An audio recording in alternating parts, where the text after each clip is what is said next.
Queen of Green Gables by L. M. Montgomery. Chapter 1. Mrs. Rachel Lynde is surprised.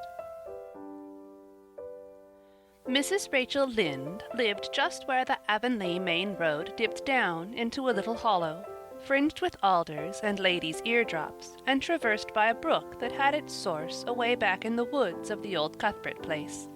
It was reputed to be an intricate, headlong brook in its earlier course through those woods, with dark secrets of pool and cascade, but by the time it reached Lynde's Hollow it was a quiet, well-conducted little stream, for not even a brook could run past Mrs. Rachel Lynde's door without due regard for decency and decorum.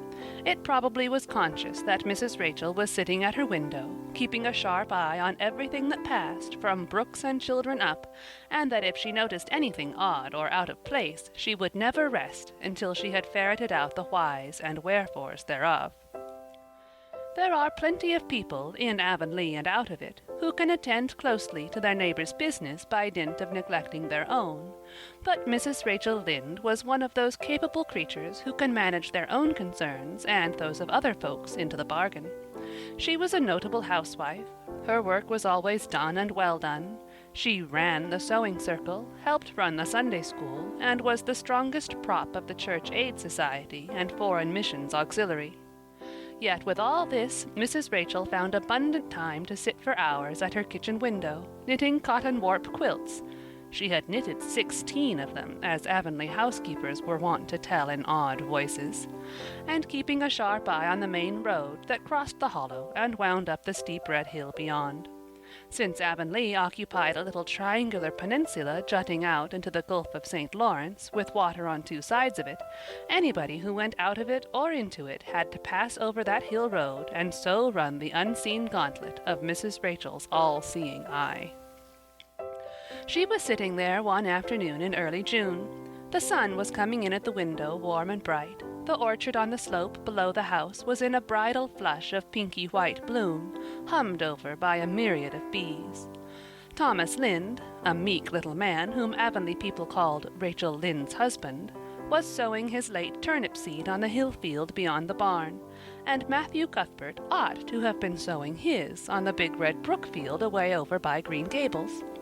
Mrs. Rachel knew that he ought, because she had heard him tell Peter Morrison the evening before in William J. Blair's store over at Carmody that he meant to sow his turnip seed the next afternoon. Peter had asked him, of course, for Matthew Cuthbert had never been known to volunteer information about anything in his whole life. And yet here was Matthew Cuthbert, at 3:30 on the afternoon of a busy day, placidly driving over the hollow and up the hill. Moreover, he wore a white collar and his best suit of clothes, which was plain proof that he was going out of Avonlea, and he had the buggy and the sorrel mare, which betokened that he was going a considerable distance. Now, where was Matthew Cuthbert going, and why was he going there? Had it been any other man in Avonlea, Mrs. Rachel, deftly putting this and that together, might have given a pretty good guess as to both questions, but Matthew so rarely went from home that it must be something pressing and unusual which was taking him. He was the shyest man alive and hated to have to go among strangers or to any place where he might have to talk. Matthew, dressed up with a white collar and driving in a buggy, was something that didn't happen often. Mrs. Rachel, ponder as she might, could make nothing of it, and her afternoon's enjoyment was spoiled. "I'll just step over to Green Gables after tea and find out from Marilla where he's gone and why," the worthy woman finally concluded. "He doesn't generally go to town this time of year, and he never visits. If he'd run out of turnip seed, he wouldn't dress up and take the buggy to go for more. He wasn't driving fast enough to be going for a doctor. Yet something must have happened since last night to start him off. I'm clean puzzled, that's what, and I won't know a minute's peace of mind or conscience until I know what has taken Matthew Cuthbert out of Avonlea today." Accordingly, after tea, Mrs. Rachel set out. She had not far to go. The big, rambling, orchard-embowered house where the Cuthberts lived was a scant quarter of a mile up the road from Lynde's Hollow. To be sure, the long lane made it a good deal further. Matthew Cuthbert's father, as shy and silent as his son after him, had got as far away as he possibly could from his fellow men without actually retreating into the woods when he founded his homestead. Green Gables was built at the furthest edge of his cleared land, and there it was to this day, barely visible from the main road along which all the other Avonlea houses were so sociably situated. Mrs. Rachel Lynde did not call living in such a place living at all. "It's just staying, that's what," she said, as she stepped along the deep-rutted, grassy lane bordered with wild rose bushes. "It's no wonder Matthew and Marilla are both a little odd, living away back here by themselves. Trees aren't much company, though dear knows if they were, there'd be enough of them. I'd rather look at people. To be sure, they seem contented enough, but then, I suppose, they're used to it. A body can get used to anything, even to being hanged, as the Irishman said." With this, Mrs. Rachel stepped out of the lane into the backyard of Green Gables. Very green and neat and precise was that yard, set about on one side with great patriarchal willows, and the other with prim Lombardies. Not a stray stick nor stone was to be seen, for Mrs. Rachel would have seen it if there had been. Privately, she was of the opinion that Marilla Cuthbert swept that yard over as often as she swept her house. One could have eaten a meal off the ground without overbrimming the proverbial peck of dirt. Mrs. Rachel rapped smartly at the kitchen door and stepped in when bidden to do so. The kitchen at Green Gables was a cheerful apartment, or would have been cheerful if it had not been so painfully clean as to give it something of the appearance of an unused parlor. Its windows looked east and west. Through the west one, looking out on the backyard, came a flood of mellow June sunlight, but the east one, whence you got a glimpse of the bloom-white cherry trees in the left orchard and nodding slender birches down in the hollow by the brook, was greened over by a tangle of vines. Here sat Marilla Cuthbert, when she sat at all, always slightly distrustful of sunshine, which seemed to her too dancing and irresponsible a thing for a world which was meant to be taken seriously. And here she sat now, knitting, and the table behind her was laid for supper. Mrs. Rachel, before she had fairly closed the door, had taken a mental note of everything that was on that table. There were 3 plates laid, so that Marilla must be expecting someone home with Matthew to tea, but the dishes were everyday dishes, and there was only crab-apple preserves and one kind of cake, so that the expected company could not be any particular company. Yet what of Matthew's white collar and the sorrel mare? Mrs. Rachel was getting fairly dizzy with this unusual mystery about quiet, unmysterious Green Gables. "Good evening, Rachel," Marilla said briskly. "This is a real fine evening, isn't it? Won't you sit down? How are all your folks?" Something that for lack of any other name might be called friendship existed and always had existed between Marilla Cuthbert and Mrs. Rachel, in spite of, or perhaps because of, their dissimilarity. Marilla was a tall, thin woman, with angles and without curves. Her dark hair showed some gray streaks and was always twisted up in a hard little knot behind with 2 wire hairpins stuck aggressively through it. She looked like a woman of narrow experience and rigid conscience, which she was, but there was a saving something about her mouth which, if it had been ever so slightly developed, might have been considered indicative of a sense of humor. "We're all pretty well," said Mrs. Rachel. "I was kind of afraid you weren't, though, when I saw Matthew starting off today. I thought maybe he was going to the doctor's." Marilla's lips twitched understandingly. She had expected Mrs. Rachel up. She had known that the sight of Matthew jaunting off so unaccountably would be too much for her neighbor's curiosity. "Oh, no, I'm quite well, although I had a bad headache yesterday," she said. "Matthew went to Bright River. We're getting a little boy from an orphan asylum in Nova Scotia, and he's coming on the train tonight." If Marilla had said that Matthew had gone to Bright River to meet a kangaroo from Australia, Mrs. Rachel could not have been more astonished. She was actually stricken dumb for 5 seconds. It was unsupposable that Marilla was making fun of her, but Mrs. Rachel was almost forced to suppose it. "Are you in earnest, Marilla?" she demanded when voice returned to her. "Yes, of course," said Marilla, as if getting boys from orphan asylums in Nova Scotia were part of the usual spring work on any well-regulated Avonlea farm, instead of being an unheard-of innovation. Mrs. Rachel felt that she had received a severe mental jolt. She thought in exclamation points. A boy! Marilla and Matthew Cuthbert of all people adopting a boy! From an orphan asylum! Well, the world was certainly turning upside down. She would be surprised at nothing after this. Nothing. "What on earth put such a notion into your head?" she demanded disapprovingly. This had been done without her advice being asked, and must perforce be disapproved.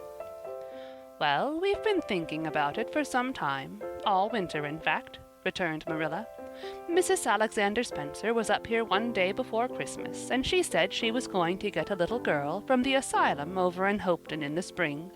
Her cousin lives there, and Mrs. Spencer has visited her and knows all about it. So Matthew and I have talked it over off and on ever since. We thought we'd get a boy. Matthew is getting up in years, you know. He's 60, and he isn't so spry as he once was. His heart troubles him a good deal. And you know how desperate hard it's got to be to get hired help. There's never anybody to be had but those stupid, half-grown little French boys, and as soon as you do get one broke into your ways and taught something, he's up and off to the lobster canneries or the States.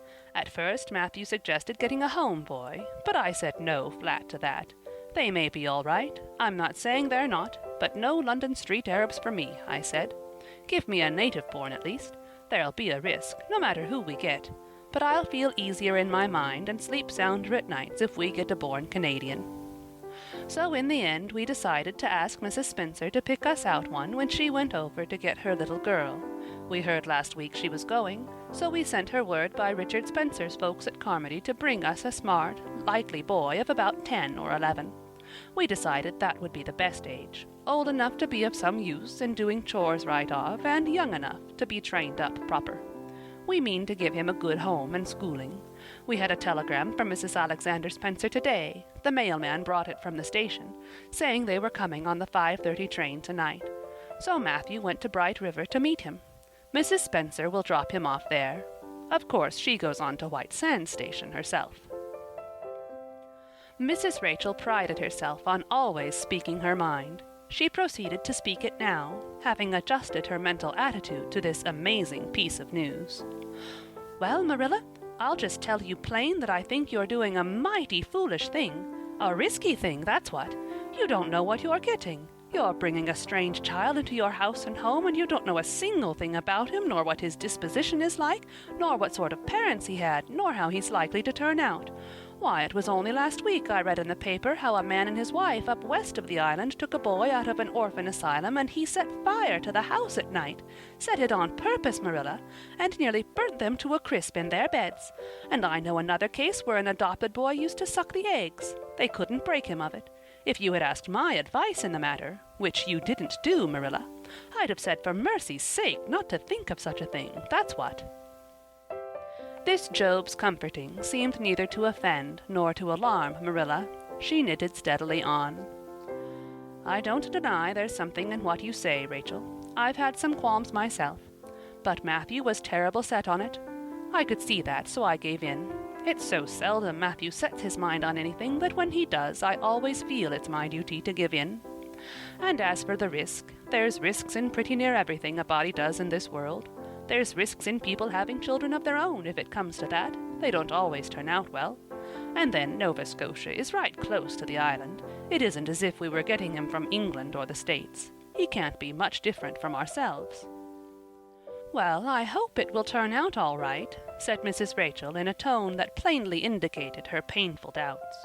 "Only don't say I didn't warn you if he burns Green Gables down or puts strychnine in the well. I heard of a case over in New Brunswick where an orphan asylum child did that, and the whole family died in fearful agonies. Only it was a girl in that instance." "Well, we're not getting a girl," said Marilla, as if poisoning wells were a purely feminine accomplishment and not to be dreaded in the case of a boy. "I'd never dream of taking a girl to bring up. I wonder at Mrs. Alexander Spencer for doing it. But there, she wouldn't shrink from adopting a whole orphan asylum if she took it into her head." Mrs. Rachel would have liked to stay until Matthew came home with his imported orphan, but reflecting that it would be a good 2 hours at least before his arrival, she concluded to go up the road to Robert Bell's and tell the news. It would certainly make a sensation second to none, and Mrs. Rachel dearly loved to make a sensation. So she took herself away, somewhat to Marilla's relief, for the latter felt her doubts and fears reviving under the influence of Mrs. Rachel's pessimism. "Well, of all things that ever were or will be!" ejaculated Mrs. Rachel when she was safely out in the lane. "It does really seem as if I must be dreaming. Well, I'm sorry for that poor young one, and no mistake. Matthew and Marilla don't know anything about children, and they'll expect him to be wiser and steadier than his own grandfather, if so be's he ever had a grandfather, which is doubtful. It seems uncanny to think of a child at Green Gables somehow. There's never been one there, for Matthew and Marilla were grown up when the new house was built, if they ever were children, which is hard to believe when one looks at them. I wouldn't be in that orphan's shoes for anything. My, but I pity him, that's what." So said Mrs. Rachel to the wild rose bushes out of the fullness of her heart, but if she could have seen the child who was waiting patiently at the Bright River station at that very moment, her pity would have been still deeper and more profound. End of Chapter 1.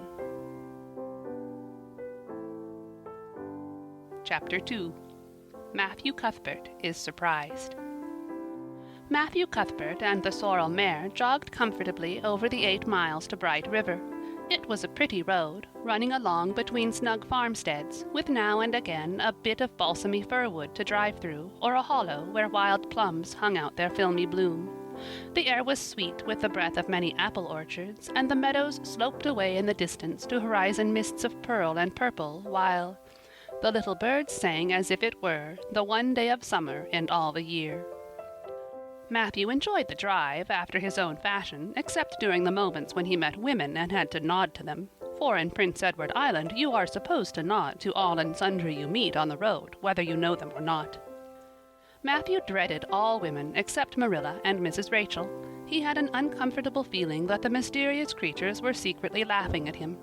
He may have been quite right in thinking so, for he was an odd-looking personage, with an ungainly figure and long iron-gray hair that touched his stooping shoulders, and a full, soft brown beard which he had worn ever since he was 20. In fact, he had looked at 20 very much as he looked at 60, lacking a little of the grayness. When he reached Bright River, there was no sign of any train. He thought he was too early, so he tied his horse in the yard of the small Bright River Hotel and went over to the station house. The long platform was almost deserted, the only living creature in sight being a girl who was sitting on a pile of shingles at the extreme end. Matthew, barely noting that it was a girl, sidled past her as quickly as possible without looking at her. Had he looked, he could hardly have failed to notice the tense rigidity and expectation of her attitude and expression. She was sitting there waiting for something or somebody, and, since sitting and waiting was the only thing to do just then, she sat and waited with all her might and main. Matthew encountered the station master locking up the ticket office preparatory to going home for supper, and asked him if the 5:30 train would soon be along. "The 5:30 train has been in and gone half an hour ago," answered that brisk official.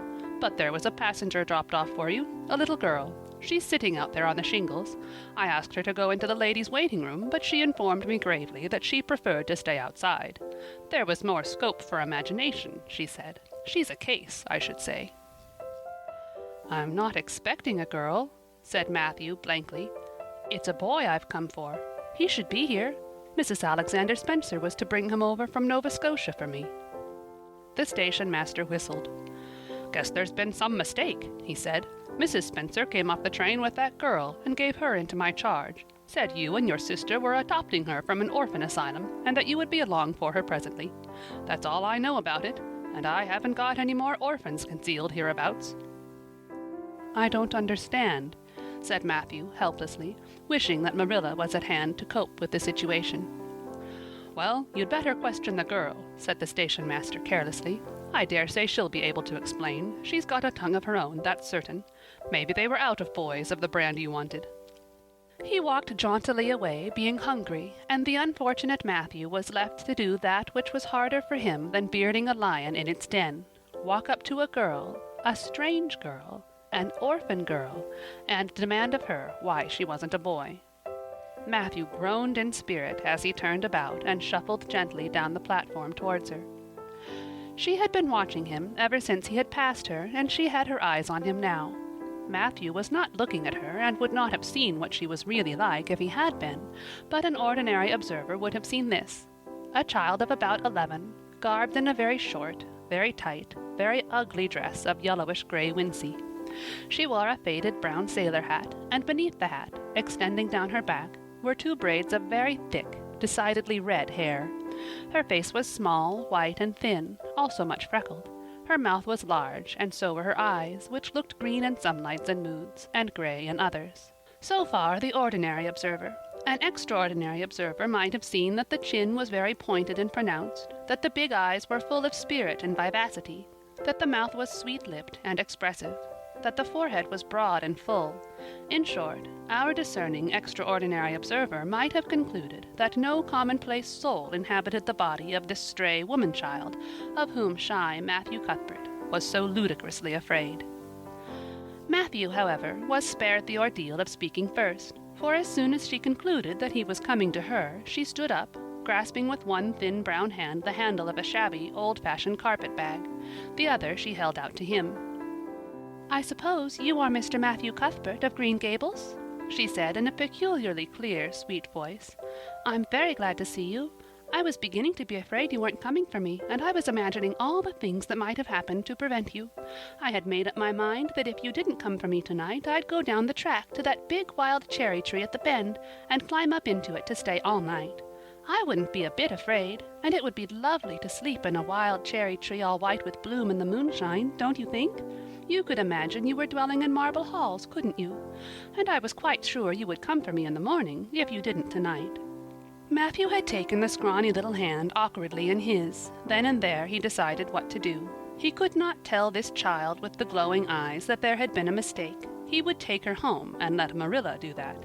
She couldn't be left at Bright River anyhow, no matter what mistake had been made, so all questions and explanations might as well be deferred until he was safely back at Green Gables. "I'm sorry I was late," he said shyly. "Come along. The horse is over in the yard. Give me your bag." "Oh, I can carry it," the child responded cheerfully. "It isn't heavy. I've got all my worldly goods in it, but it isn't heavy. And if it isn't carried in just a certain way, the handle pulls out, so I'd better keep it, because I know the exact knack of it. It's an extremely old carpet-bag. Oh, I'm so very glad you've come, even if it would have been nice to sleep in a wild cherry tree. We've got to drive a long piece, haven't we? Mrs. Spencer said it was 8 miles. I'm glad, because I love driving. Oh, it seems so wonderful that I'm going to live with you and belong to you. I've never belonged to anybody, not really. But the asylum was the worst. I've only been in it 4 months, but that was enough. I don't suppose you ever were an orphan in an asylum, so you can't possibly understand what it is like. It's worse than anything you could imagine. Mrs. Spencer said it was wicked of me to talk like that, but I didn't mean to be wicked. It's so easy to be wicked without knowing it, isn't it? They were good, you know, the asylum people. But there is so little scope for the imagination in an asylum, only just in the other orphans. It was pretty interesting to imagine things about them, to imagine that perhaps the girl who sat next to you was really the daughter of a belted earl, who had been stolen away from her parents in her infancy by a cruel nurse who died before she could confess. I used to lie awake at nights and imagine things like that, because I didn't have time in the day. I guess that's why I'm so thin. I am dreadful thin, ain't I? There isn't a pick on my bones. I do love to imagine I'm nice and plump, with dimples in my elbows." With this, Matthew's companion stopped talking, partly because she was out of breath, and partly because they had reached the buggy. Not another word did she say until they had left the village and were driving down a steep little hill, the road part of which had been cut so deeply into the soft soil that the banks, fringed with blooming wild cherry trees and slim white birches, were several feet above their heads. The child put out her hand and broke off a branch of wild plum that brushed against the side of the buggy. "Isn't that beautiful? What did that tree, leaning out from the bank, all white and lacy, make you think of?" she asked. "Well now, I dunno," said Matthew. "Why, a bride, of course. A bride all in white with a lovely misty veil. I've never seen one, but I can imagine what she would look like. I don't ever expect to be a bride myself. I'm so homely nobody will ever want to marry me, unless it might be a foreign missionary. I suppose a foreign missionary mightn't be very particular. But I do hope that some day I shall have a white dress. That is my highest ideal of earthly bliss. I just love pretty clothes, and I've never had a pretty dress in my life that I can remember. But of course it's all the more to look forward to, isn't it? And then I can imagine that I'm dressed gorgeously. This morning when I left the asylum I felt so ashamed because I had to wear this horrid old wincey dress. All the orphans had to wear them, you know. A merchant in Hopeton last winter donated 300 yards of wincey to the asylum. Some people said it was because he couldn't sell it, but I'd rather believe that it was out of the kindness of his heart, wouldn't you? When we got on the train I felt as if everybody must be looking at me and pitying me.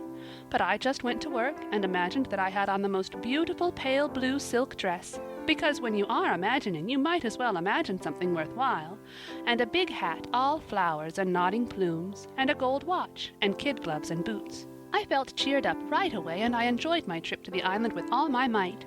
I wasn't a bit sick coming over in the boat. Neither was Mrs. Spencer, although she generally is. She said she hadn't time to get sick, watching to see that I didn't fall overboard. She said she never saw the beat of me for prowling about. But if it kept her from being seasick, it's a mercy I did prowl, isn't it? And I wanted to see everything that was to be seen on that boat, because I didn't know whether I'd ever have another opportunity. Oh, there are a lot more cherry trees all in bloom. This island is the bloomiest place. I just love it already, and I'm so glad I'm going to live here. I've always heard that Prince Edward Island was the prettiest place in the world, and I used to imagine I was living here, but I never really expected I would. It's delightful when your imaginations come true, isn't it? But those red roads are so funny. When we got into the train at Charlottetown and the red roads began to flash past, I asked Mrs. Spencer what made them red, and she said she didn't know and for pity's sake not to ask her any more questions. She said I must have asked her 1,000 already. I suppose I had, too, but how are you going to find out about things if you don't ask questions? And what does make the roads red? Well, now, I don't know, said Matthew. Well, that is one of the things to find out sometime. Isn't it splendid to think of all the things there are to find out about? It just makes me feel glad to be alive. It's such an interesting world.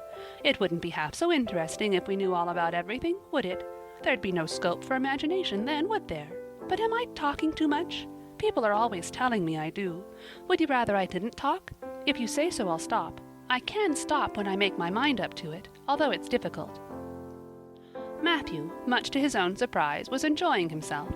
Like most quiet folks, he liked talkative people when they were willing to do the talking themselves and did not expect him to keep up his end of it. But he had never expected to enjoy the society of a little girl. Women were bad enough in all conscience, but little girls were worse. He detested the way they had of sidling past him timidly, with sidewise glances, as if they expected him to gobble them up at a mouthful if they ventured to say a word. That was the Avonlea type of well-bred little girl. But this freckled witch was very different, and although he found it rather difficult for his slower intelligence to keep up with her brisk mental processes, he thought that he kind of liked her chatter. So he said as shyly as usual, "Oh, you can talk as much as you like. I don't mind." "Oh, I'm so glad. I know you and I are going to get along together fine. It's such a relief to talk when one wants to and not be told that children should be seen and not heard. I've had that said to me 1,000,000 times if I have once. And people laugh at me because I use big words. But if you have big ideas, you have to use big words to express them, haven't you?" "Well now, that seems reasonable," said Matthew. "Mrs. Spencer said that my tongue must be hung in the middle, but it isn't. It's firmly fastened at one end. Mrs. Spencer said your place was named Green Gables. I asked her all about it, and she said there were trees all around it. I was gladder than ever. I just love trees. And there weren't any at all about the asylum, only a few poor weeny-teeny things out in front with little whitewashed cagey things about them. They just looked like orphans themselves, those trees did. It used to make me want to cry to look at them. I used to say to them, 'Oh, you poor little things, if you were out in a great big woods with other trees all around you and little mosses and June bells growing over your roots and a brook not far away and birds singing in your branches, you could grow, couldn't you? But you can't where you are. I know just exactly how you feel, little trees.' I felt sorry to leave them behind this morning. You do get so attached to things like that, don't you? Is there a brook anywhere near Green Gables? I forgot to ask Mrs. Spencer that." "Well now, yes, there's one right below the house." "Fancy! It's always been one of my dreams to live near a brook. I never expected I would, though. Dreams don't often come true, do they? Wouldn't it be nice if they did? But just now I feel pretty nearly perfectly happy. I can't feel exactly perfectly happy because, well, what color would you call this?" She twitched one of her long glossy braids over her thin shoulder and held it up before Matthew's eyes. Matthew was not used to deciding on the tints of ladies' tresses, but in this case there couldn't be much doubt. "It's red, ain't it?" he said. The girl let the braid drop back with a sigh that seemed to come from her very toes and to exhale forth all the sorrows of the ages. "Yes, it's red," she said resignedly. "Now you see why I can't be perfectly happy. Nobody could who has red hair. I don't mind the other things so much, the freckles and the green eyes and my skinniness. I can imagine them away. I can imagine that I have a beautiful rose-leaf complexion and lovely starry violet eyes. But I cannot imagine that red hair away. I do my best. I think to myself, now my hair is a glorious black, black as the raven's wing. But all the time I know it is just plain red and it breaks my heart. It will be my lifelong sorrow. I read of a girl once in a novel who had a lifelong sorrow, but it wasn't red hair. Her hair was pure gold rippling back from her alabaster brow." "What is an alabaster brow? I never could find out. Can you tell me?" "Well, now, I'm afraid I can't," said Matthew, who was getting a little dizzy. He felt as he had once felt in his rash youth, when another boy had enticed him on the merry-go-round at a picnic. "Well, whatever it was, it must have been something nice, because she was divinely beautiful. Have you ever imagined what it must feel like to be divinely beautiful?" "Well, no, I haven't," confessed Matthew ingenuously. "I have, often. Which would you rather be if you had the choice? Divinely beautiful, or dazzlingly clever, or angelically good?" "Well, now, I don't know exactly." "Neither do I. I can never decide. But it doesn't make much real difference, for it isn't likely I'll ever be either. It's certain I'll never be angelically good. Mrs. Spencer says, 'Oh, Mr. Cuthbert! Oh, Mr. Cuthbert! Oh, Mr. Cuthbert!'" That was not what Mrs. Spencer had said. Neither had the child tumbled out of the buggy, nor had Matthew done anything astonishing. They had simply rounded a curve in the road and found themselves in the avenue. The avenue, so called by the Newbridge people, was a stretch of road 400 or 500 yards long, completely arched over with huge, wide-spreading apple trees, planted years ago by an eccentric old farmer. Overhead was one long canopy of snowy, fragrant bloom.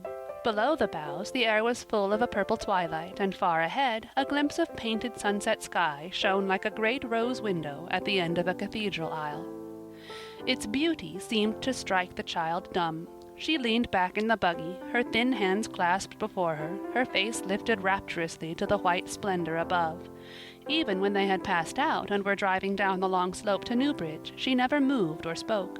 Still with rapt face she gazed afar into the sunset west, with eyes that saw visions trooping splendidly across that glowing background. Through Newbridge, a bustling little village where dogs barked at them and small boys hooted and curious faces peered from the windows, they drove, still in silence. When 3 more miles had dropped away behind them, the child had not spoken. She could keep silence, it was evident, as energetically as she could talk.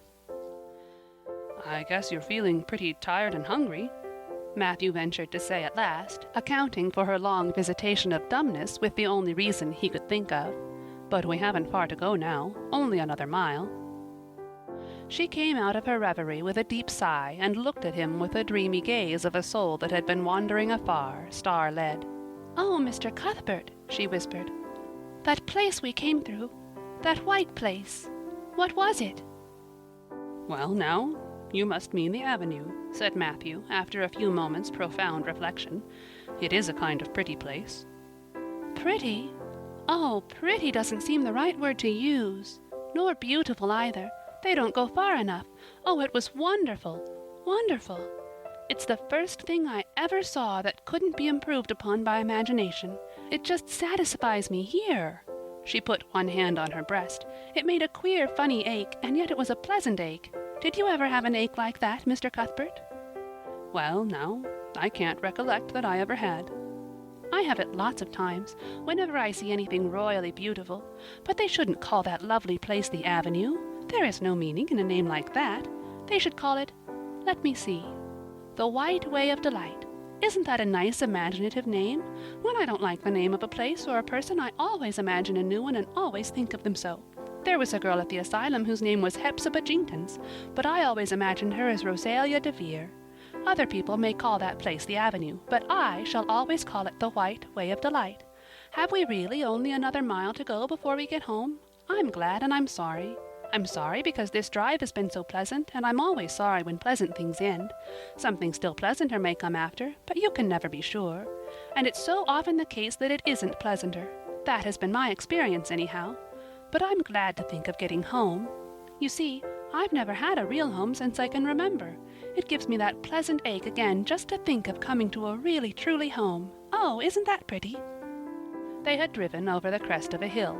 Below them was a pond, looking almost like a river, so long and winding was it. A bridge spanned it midway, and from there to its lower end, where an amber-hued belt of sandhills shut it in from the dark blue gulf beyond, the water was a glory of many shifting hues, the most spiritual shadings of crocus and rose and ethereal green, with other elusive tintings for which no name has ever been found. Above the bridge the pond ran up into fringing groves of fir and maple, and lay all darkly translucent in their wavering shadows. Here and there a wild plum leaned out from the bank like a white-clad girl tiptoeing to her own reflection. From the marsh at the head of the pond came the clear, mournfully sweet chorus of the frogs. There was a little gray house peering around a white apple orchard on a slope beyond, and, although it was not yet quite dark, a light was shining from one of its windows. "That's Barry's Pond," said Matthew. "Oh, I don't like that name either. I shall call it, let me see, the Lake of Shining Waters. Yes, that is the right name for it. I know because of the thrill. When I hit on a name that suits exactly, it gives me a thrill. Do things ever give you a thrill?" Matthew ruminated. "Well now, yes. It always kind of gives me a thrill to see them ugly white grubs that spade up in the cucumber beds. I hate the look of them." "Oh, I don't think that can be exactly the same kind of a thrill. Do you think it can? There doesn't seem to be much connection between grubs and lakes of shining waters, does there? But why do other people call it Barry's Pond?" "I reckon because Mr. Barry lives up there in that house. Orchard Slope's the name of his place. If it wasn't for that big bush behind it, you could see Green Gables from here. But we have to go over the bridge and round by the road, so it's near half a mile further." "Has Mr. Barry any little girls?" "Well, not so very little either, about my size." "He's got one about 11. Her name is Diana." "Oh," with a long indrawing of breath, "what a perfectly lovely name." "Well now, I dunno. There's something dreadful heathenish about it, seems to me. I'd rather Jane or Mary or some sensible name like that. But when Diana was born, there was a schoolmaster boarding there, and they gave him the naming of her, and he called her Diana." "I wish there had been a schoolmaster like that around when I was born then. Oh, here we are at the bridge. I'm going to shut my eyes tight. I'm always afraid going over bridges. I can't help imagining that perhaps just as we get to the middle, they'll crumple up like a jackknife and nip us. So I shut my eyes. But I always have to open them for all when I think we're getting near the middle, because, you see, if the bridge did crumple up, I'd want to see it crumple. What a jolly rumble it makes. I always like the rumble part of it. Isn't it splendid there are so many things to like in this world? There, we're over. Now I'll look back. Good night, dear Lake of Shining Waters. I always say good night to the things I love, just as I would to people. I think they like it. That water looks as if it was smiling at me." When they had driven up the further hill and around a corner, Matthew said, "We're pretty near home now. That's Green Gables over—" "Oh, don't tell me!" she interrupted breathlessly, catching at his partially raised arm and shutting her eyes that she might not see his gesture. "Let me guess. I'm sure I'll guess right." She opened her eyes and looked about her. They were on the crest of a hill. The sun had set some time since, but the landscape was still clear in the mellow afterlight. To the west a dark church spire rose up against a marigold sky. Below was a little valley, and beyond a long, gently rising slope with snug farmsteads scattered along it. From one to another the child's eyes darted, eager and wistful. At last they lingered on one away to the left, far back from the road, dimly white with blossoming trees in the twilight of the surrounding woods. Over it, in the stainless southwest sky, a great crystal white star was shining like a lamp of guidance and promise. "That's it, isn't it?" she said, pointing. Matthew slapped the reins on the sorrel's back delightedly. "Well, now you've guessed it. But I reckon Mrs. Spencer described it so's you could tell." No, she didn't. Really she didn't. All she said might just as well have been about most of those other places. I hadn't any real idea what it looked like, but just as soon as I saw it I felt it was home. Oh, it seems as if I must be in a dream. Do you know, my arm must be black and blue from the elbow up, for I've pinched myself so many times today. Every little while a horrible, sickening feeling would come over me, and I'd be so afraid it was all a dream. Then I'd pinch myself to see if it was real, until suddenly I remembered that even supposing it was only a dream, I'd better go on dreaming as long as I could. So I stopped pinching. But it is real, and we're nearly home. With a sigh of rapture, she relapsed into silence. Matthew stirred uneasily. He felt glad that it would be Marilla and not he who would have to tell this waif of the world that the home she longed for was not to be hers after all. They drove over Lynn's Hollow, where it was already quite dark, but not so dark that Mrs. Rachel could not see them from her window vantage, and up the hill and into the long lane of Green Gables. By the time they arrived at the house, Matthew was shrinking from the approaching revelation with an energy he did not understand. It was not of Marilla or himself he was thinking, or the trouble this mistake was probably going to make for them, but of the child's disappointment. When he thought of that rapt light being quenched in her eyes, he had an uncomfortable feeling that he was going to assist at murdering something, much the same feeling that came over him when he had to kill a lamb or calf or any other innocent little creature. The yard was quite dark as they turned into it, and the poplar leaves were rustling silkily all round it. "Listen to the trees talking in their sleep," she whispered, as he lifted her to the ground. "What nice dreams they must have." Then, holding tightly to the carpet-bag which contained all her worldly goods, she followed him into the house. End of Chapter 2. Chapter 3. Marilla Cuthbert is surprised. Marilla came briskly forward as Matthew opened the door, but when her eyes fell on the odd little figure in the stiff, ugly dress, with the long braids of red hair and the eager, luminous eyes, she stopped short in amazement. "Matthew Cuthbert, who's that?" she ejaculated. "Where is the boy?" "There wasn't any boy," said Matthew wretchedly. "There was only her." He nodded at the child, remembering that he had never even asked her name. "No boy? But there must have been a boy," insisted Marilla. "We sent word to Mrs. Spencer to bring a boy." "Well, she didn't. She brought her. I asked the station master, and I had to bring her home. She couldn't be left there, no matter where the mistake had come in." "Well, this is a pretty piece of business," ejaculated Marilla. During this dialogue the child had remained silent, her eyes roving from one to the other, all the animation fading out of her face. Suddenly she seemed to grasp the full meaning of what had been said. Dropping her precious carpet-bag, she sprang forward a step and clasped her hands. "You don't want me," she cried. "You don't want me because I'm not a boy. I might have expected it. Nobody ever did want me. I might have known it was all too beautiful to last.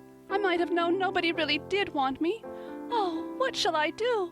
I'm going to burst into tears." Burst into tears she did, sitting down on a chair by the table. Flinging her arms out upon it and burying her face in them, she proceeded to cry stormily. Marilla and Matthew looked at each other deprecatingly across the stove. Neither of them knew what to say or do. Finally, Marilla stepped lamely into the breach. Well, there's no need to cry so about it." "Yes, there is need." The child raised her head quickly, revealing a tear-stained face and trembling lips. "You would cry, too, if you were an orphan and had come to a place you thought was going to be home and found that they didn't want you because you weren't a boy. Oh, this is the most tragical thing that ever happened to me." Something like a reluctant smile, rather rusty from long disuse, mellowed Marilla's grim expression. "Well, don't cry any more. We're not going to turn you out of doors tonight. You'll have to stay here until we investigate this affair. What's your name?" The child hesitated for a moment. "Will you please call me Cordelia?" she said eagerly. "Call you Cordelia? Is that your name?" "No, it's not exactly my name, but I would love to be called Cordelia. It's such a perfectly elegant name." "I don't know what on earth you mean. If Cordelia isn't your name, what is?" "Anne Shirley," reluctantly faltered forth the owner of that name. But oh, please do call me Cordelia. It can't matter much to you what you call me if I'm only going to be here a little while, can it? And Anne is such an unromantic name." "Unromantic fiddlesticks," said the unsympathetic Marilla. "Anne is a real good, plain, sensible name. You've no need to be ashamed of it." "Oh, I'm not ashamed of it," explained Anne, "only I like Cordelia better. I've always imagined that my name was Cordelia. At least, I always have of late years. When I was young I used to imagine it was Geraldine, but I like Cordelia better now. But if you call me Anne, please call me Anne spelled with an E." "What difference does it make how it's spelled?" asked Marilla, with another rusty smile as she picked up the teapot. "Oh, it makes such a difference. It looks so much nicer. When you hear a name pronounced, can't you always see it in your mind, just as if it was printed out? I can, and A-N-N looks dreadful, but A-N-N-E looks so much more distinguished. If you'll only call me Anne spelled with an E, I shall try to reconcile myself to not being called Cordelia." "Very well, then, Anne spelled with an E, can you tell us how this mistake came to be made? We sent word to Mrs. Spencer to bring us a boy. Were there no boys at the asylum?" "Oh, yes, there was an abundance of them. But Mrs. Spencer said distinctly that you wanted a girl about 11 years old, and the matron said she thought I would do. You don't know how delighted I was. I couldn't sleep all last night for joy. Oh," she added reproachfully, turning to Matthew, "why didn't you tell me at the station that you didn't want me and leave me there? If I hadn't seen the White Way of Delight and the Lake of Shining Waters, it wouldn't be so hard." "What on earth does she mean?" demanded Marilla, staring at Matthew. She's just referring to some conversation we had on the road," said Matthew hastily. "I'm going to put the mare in, Marilla. Have tea ready when I come back." "Did Mrs. Spencer bring anybody over besides you?" continued Marilla when Matthew had gone out. "She brought Lily Jones for herself. Lily is only 5 years old, and she is very beautiful and has nut brown hair. If I was very beautiful and had nut brown hair, would you keep me?" "No, we want a boy to help Matthew on the farm. A girl would be of no use to us. Take off your hat. I'll lay it in your bag on the hall table." Anne took off her hat meekly. Matthew came back presently and they sat down to supper, but Anne could not eat. In vain she nibbled at the bread and butter and pecked at the crab-apple preserve out of the little scalloped glass dish by her plate. She did not really make any headway at all. "You're not eating anything," said Marilla sharply, eyeing her as if it were a serious shortcoming. Anne sighed. "I can't. I'm in the depths of despair. Can you eat when you are in the depths of despair?" "I've never been in the depths of despair, so I can't say," responded Marilla. "Weren't you? Well, did you ever try to imagine you were in the depths of despair?" "No, I didn't." "Then I don't think you can understand what it's like. It's a very uncomfortable feeling indeed. When you try to eat, a lump comes right up in your throat and you can't swallow anything, not even if it was a chocolate caramel. I had one chocolate caramel once 2 years ago and it was simply delicious. I've often dreamed since that I had a lot of chocolate caramels, but I always wake up just when I'm going to eat them. I do hope you won't be offended because I can't eat. Everything is extremely nice, but still I cannot eat." "I guess she's tired," said Matthew, who hadn't spoken since his return from the barn. "Best put her to bed, Marilla." Marilla had been wondering where Anne should be put to bed. She had prepared a couch in the kitchen chamber for the desired and expected boy, but although it was neat and clean, it did not seem quite the thing to put a girl there somehow. But the spare room was out of the question for such a stray waif, so there remained only the east gable room. Marilla lighted a candle and told Anne to follow her, which Anne spiritlessly did, taking her hat and carpet-bag from the hall table as she passed. The hall was fearsomely clean. The little gable chamber in which she presently found herself seemed still cleaner. Marilla set the candle on a 3-legged, 3-cornered table and turned down the bedclothes. "I suppose you have a nightgown?" she questioned. Anne nodded. "Yes, I have 2. The matron of the asylum made them for me. They're fearfully skimpy. There is never enough to go around in an asylum, so things are always skimpy, at least in a poor asylum like ours. I hate skimpy night dresses, but one can dream just as well in them as in lovely trailing ones with frills around the neck. That's one consolation." "Well, undress as quick as you can and go to bed. I'll come back in a few minutes for the candle. I daren't trust you to put it out yourself. You'd likely set the place on fire." When Marilla had gone, Anne looked around her wistfully. The whitewashed walls were so painfully bare and staring that she thought they must ache over their own bareness. The floor was bare too, except for a round braided mat in the middle such as Anne had never seen before. In one corner was the bed, a high, old-fashioned one, with 4 dark, low-turned posts. In the other corner was the aforesaid 3-cornered table, adorned with a fat, red velvet pincushion, hard enough to turn the point of the most adventurous pin. Above it hung a little 6-by-8 mirror. Midway between table and bed was the window, with an icy white muslin frill over it, and opposite it was the washstand. The whole apartment was of a rigidity not to be described in words, but which sent a shiver to the very marrow of Anne's bones. With a sob she hastily discarded her garments, put on the skimpy nightgown, and sprang into bed, where she burrowed face downward into the pillow and pulled the clothes over her head. When Marilla came up for the light, various skimpy articles of raiment scattered most untidily over the floor, and a certain tempestuous appearance of the bed were the only indications of any presence save her own. She deliberately picked up Anne's clothes, placed them neatly on a prim yellow chair, and then, taking up the candle, went over to the bed. "Good night," she said, a little awkwardly, but not unkindly. Anne's white face and big eyes appeared over the bedclothes with a startling suddenness. "How can you call it a good night when you know it must be the very worst night I've ever had?" she said reproachfully. Then she dived down into invisibility again. Marilla went slowly down to the kitchen and proceeded to wash the supper dishes. Matthew was smoking, a sure sign of perturbation of mind. He seldom smoked, for Marilla set her face against it as a filthy habit, but at certain times and seasons he felt driven to it, and then Marilla winked at the practice, realizing that a mere man must have some vent for his emotions. "Well, this is a pretty kettle of fish," she said wrathfully. "This is what comes of sending word instead of going ourselves. Robert Spencer's folks have twisted that message somehow. One of us will have to drive over and see Mrs. Spencer tomorrow, that's certain.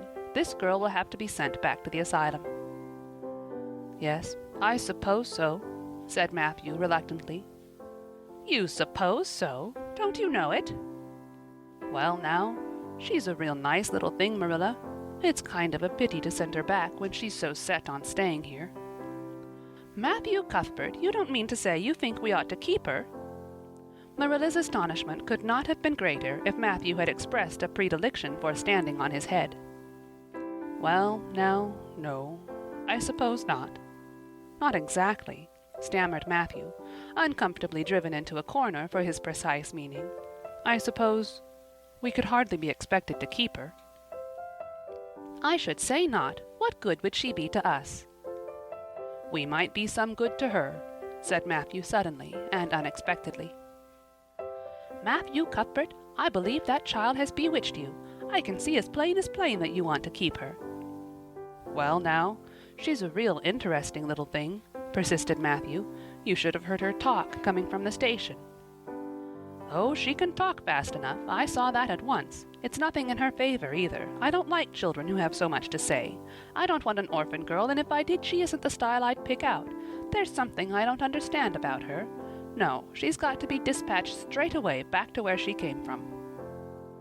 "I could hire a French boy to help me," said Matthew, "and she'd be company for you." "I'm not suffering for company," said Marilla shortly, "and I'm not going to keep her." "Well now, it's just as you say, of course, Marilla," said Matthew, rising and putting his pipe away. "I'm going to bed." To bed went Matthew, and to bed, when she had put her dishes away, went Marilla, frowning most resolutely, and upstairs, in the east gable, a lonely, heart-hungry, friendless child cried herself to sleep. End of Chapter 3. Chapter 4. Morning at Green Gables. It was broad daylight when Anne awoke and sat up in bed, staring confusedly at the window through which a flood of cheery sunshine was pouring, and outside of which something white and feathery waved across glimpses of blue sky. For a moment she could not remember where she was.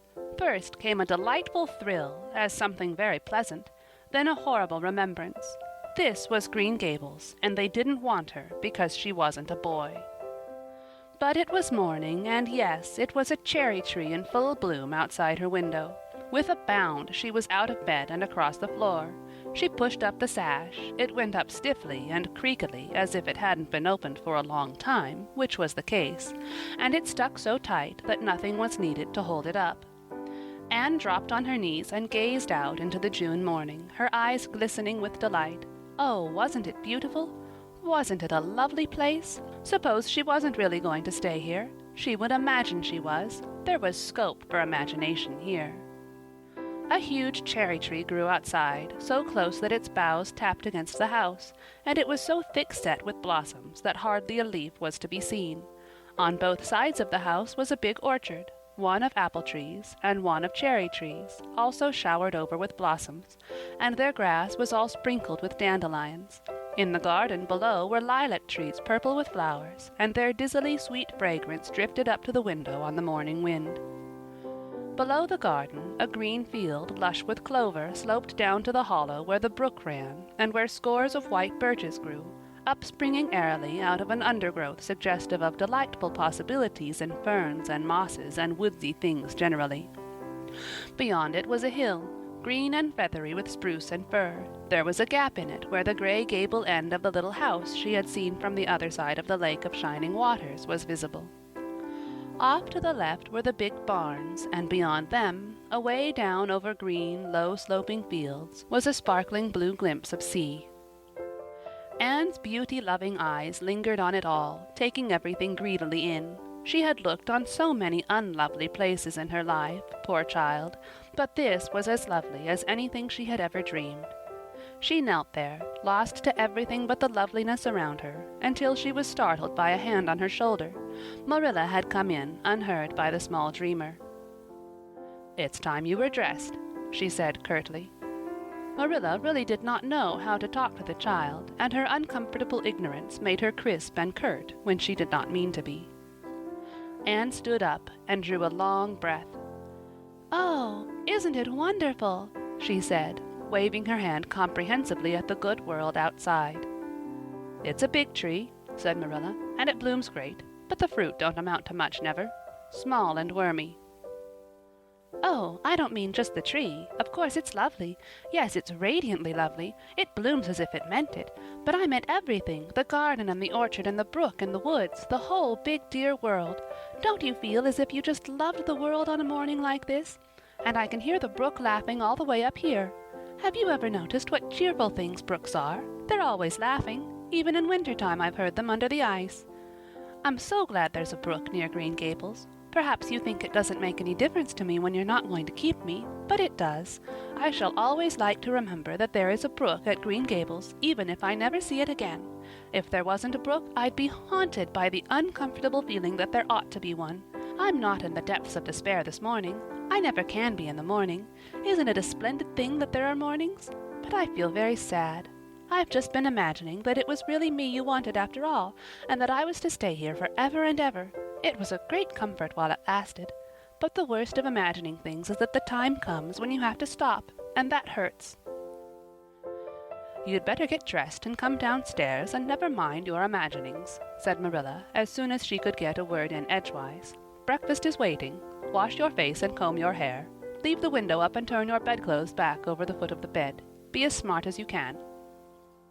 Anne could evidently be smart to some purpose, for she was downstairs in 10 minutes' time, with her clothes neatly on, her hair brushed and braided, her face washed, and a comfortable consciousness pervading her soul that she had fulfilled all Marilla's requirements. As a matter of fact, however, she had forgotten to turn back the bedclothes. "I'm pretty hungry this morning," she announced as she slipped into the chair Marilla placed for her. "The world doesn't seem such a howling wilderness as it did last night. I'm so glad it's a sunshiny morning, but I like rainy mornings real well too. All sorts of mornings are interesting, don't you think?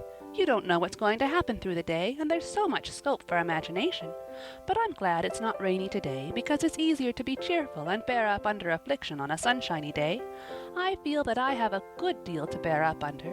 It's all very well to read about sorrows and imagine yourself living through them heroically, but it's not so nice when you really come to have them, is it?" "For pity's sake, hold your tongue," said Marilla. "You talk entirely too much for a little girl." Thereupon Anne held her tongue so obediently and thoroughly that her continued silence made Marilla rather nervous, as if in the presence of something not exactly natural. Matthew also held his tongue, but this was natural, so that the meal was a very silent one. As it progressed, Anne became more and more abstracted, eating mechanically, with her big eyes fixed unswervingly and unseeingly on the sky outside the window. This made Marilla more nervous than ever. She had an uncomfortable feeling that while this odd child's body might be there at the table, her spirit was far away in some remote, airy cloudland, borne aloft on the wings of imagination. Who would want such a child about the place? Yet Matthew wished to keep her, of all unaccountable things. Marilla felt that he wanted it just as much this morning as he had the night before, and that he would go on wanting it.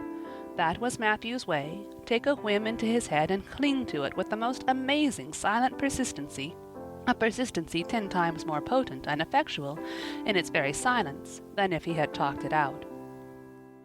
When the meal was ended, Anne came out of her reverie and offered to wash the dishes.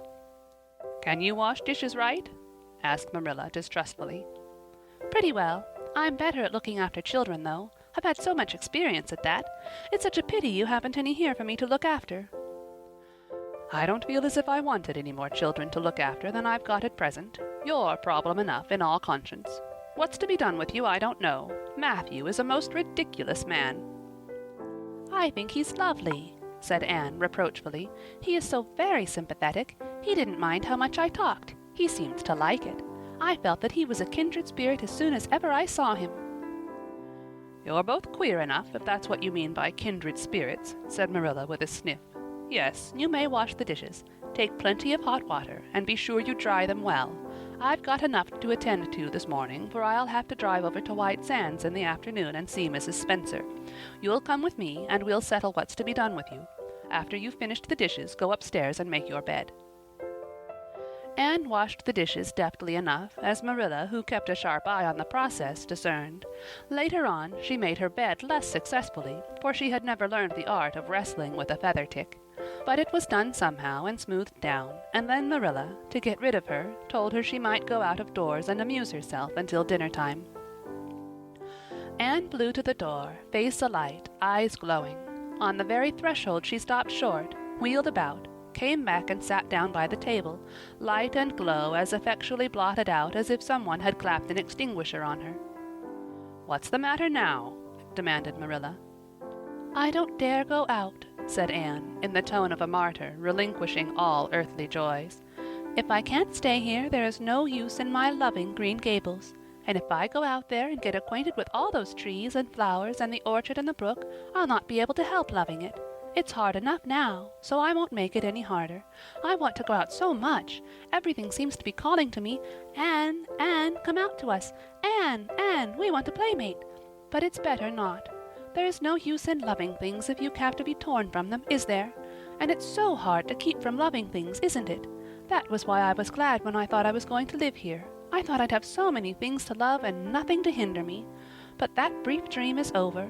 I am resigned to my fate now, so I don't think I'll go out for fear I'll get unresigned again. What is the name of that geranium on the window-sill, please?" "That's the apple-scented geranium." "Oh, I don't mean that sort of a name. I mean just a name you gave it yourself. Didn't you give it a name? May I give it one then? May I call it— let me see. Bonnie would do. May I call it Bonnie while I'm here? Oh, do let me." "Goodness, I don't care, but where on earth is the sense of naming a geranium?" "Oh, I like things to have handles, even if they are only geraniums. It makes them seem more like people. How do you know but that it hurts a geranium's feelings just to be called a geranium and nothing else? You wouldn't like to be called nothing but a woman all the time. Yes, I shall call it Bonnie. I named that cherry tree outside my bedroom window this morning. I called it Snow Queen because it was so white. Of course, it won't always be in blossom, but one can imagine that it is, can't one?" "I never in all my life saw or heard anything to equal her," muttered Marilla, beating a retreat down to the cellar after potatoes. "She is kind of interesting, as Matthew says. I can feel already that I'm wondering what on earth she'll say next. She'll be casting a spell over me, too. She's cast it over Matthew. That look he gave me when he went out said everything he said or hinted last night over again. I wish he was like other men and would talk things out. A body could answer back then and argue him into reason. But what's to be done with a man who just looks?" Anne had relapsed into reverie, with her chin in her hands and her eyes on the sky, when Marilla returned from her cellar pilgrimage. There Marilla left her, until the early dinner was on the table. "I suppose I can have the mare and buggy this afternoon, Matthew," said Marilla. Matthew nodded and looked wistfully at Anne. Marilla intercepted the look and said grimly, "I'm going to drive over to White Sands and settle this thing. I'll take Anne with me, and Mrs. Spencer will probably make arrangements to send her back to Nova Scotia at once. I'll set your tea out for you, and I'll be home in time to milk the cows." Still Matthew said nothing, and Marilla had a sense of having wasted words and breath. There is nothing more aggravating than a man who won't talk back, unless it is a woman who won't. Matthew hitched the sorrel into the buggy in due time, and Marilla and Anne set off. Matthew opened the yard gate for them, and as they drove slowly through, he said, to nobody in particular as it seemed, "Little Jerry Boat from the creek was here this morning, and I told him I guessed I'd hire him for the summer." Marilla made no reply, but she hit the unlucky sorrel such a vicious clip with the whip that the fat mare, unused to such treatment, whizzed indignantly down the lane at an alarming pace. Marilla looked back once as the buggy bounced along and saw that aggravating Matthew leaning over the gate, looking wistfully after them. End of Chapter 4. Chapter 5. Anne's History. "Do you know," said Anne confidentially, "I've made up my mind to enjoy this drive. It's been my experience that you can nearly always enjoy things if you make up your mind firmly that you will. Of course, you must make it up firmly. I am not going to think about going back to the asylum while we're having our drive. I'm just going to think about the drive. Oh, look, there's one little early wild rose out. Isn't it lovely? Don't you think it must be glad to be a rose? Wouldn't it be nice if roses could talk? I'm sure they could tell us such lovely things. And isn't pink the most bewitching color in the world? I love it, but I can't wear it. Red-headed people can't wear pink, not even in imagination. Did you ever know of anybody whose hair was red when she was young, but got to be another color when she grew up?" "No, I don't know as I ever did," said Marilla mercilessly, "and I shouldn't think it likely to happen in your case either." Anne sighed. "Well, that is another hope gone. My life is a perfect graveyard of buried hopes. That's a sentence I read in a book once, and I say it over to comfort myself whenever I'm disappointed in anything." "I don't see where the comforting comes in, myself," said Marilla. "Why, because it sounds so nice and romantic, just as if I were a heroine in a book, you know. I am so fond of romantic things, and a graveyard full of buried hopes is about as romantic a thing as one can imagine, isn't it? I'm rather glad I have one. Are we going across the Lake of Shining Waters today?" "We're not going over Barry's Pond, if that's what you mean by your Lake of Shining Waters. We're going by the shore road."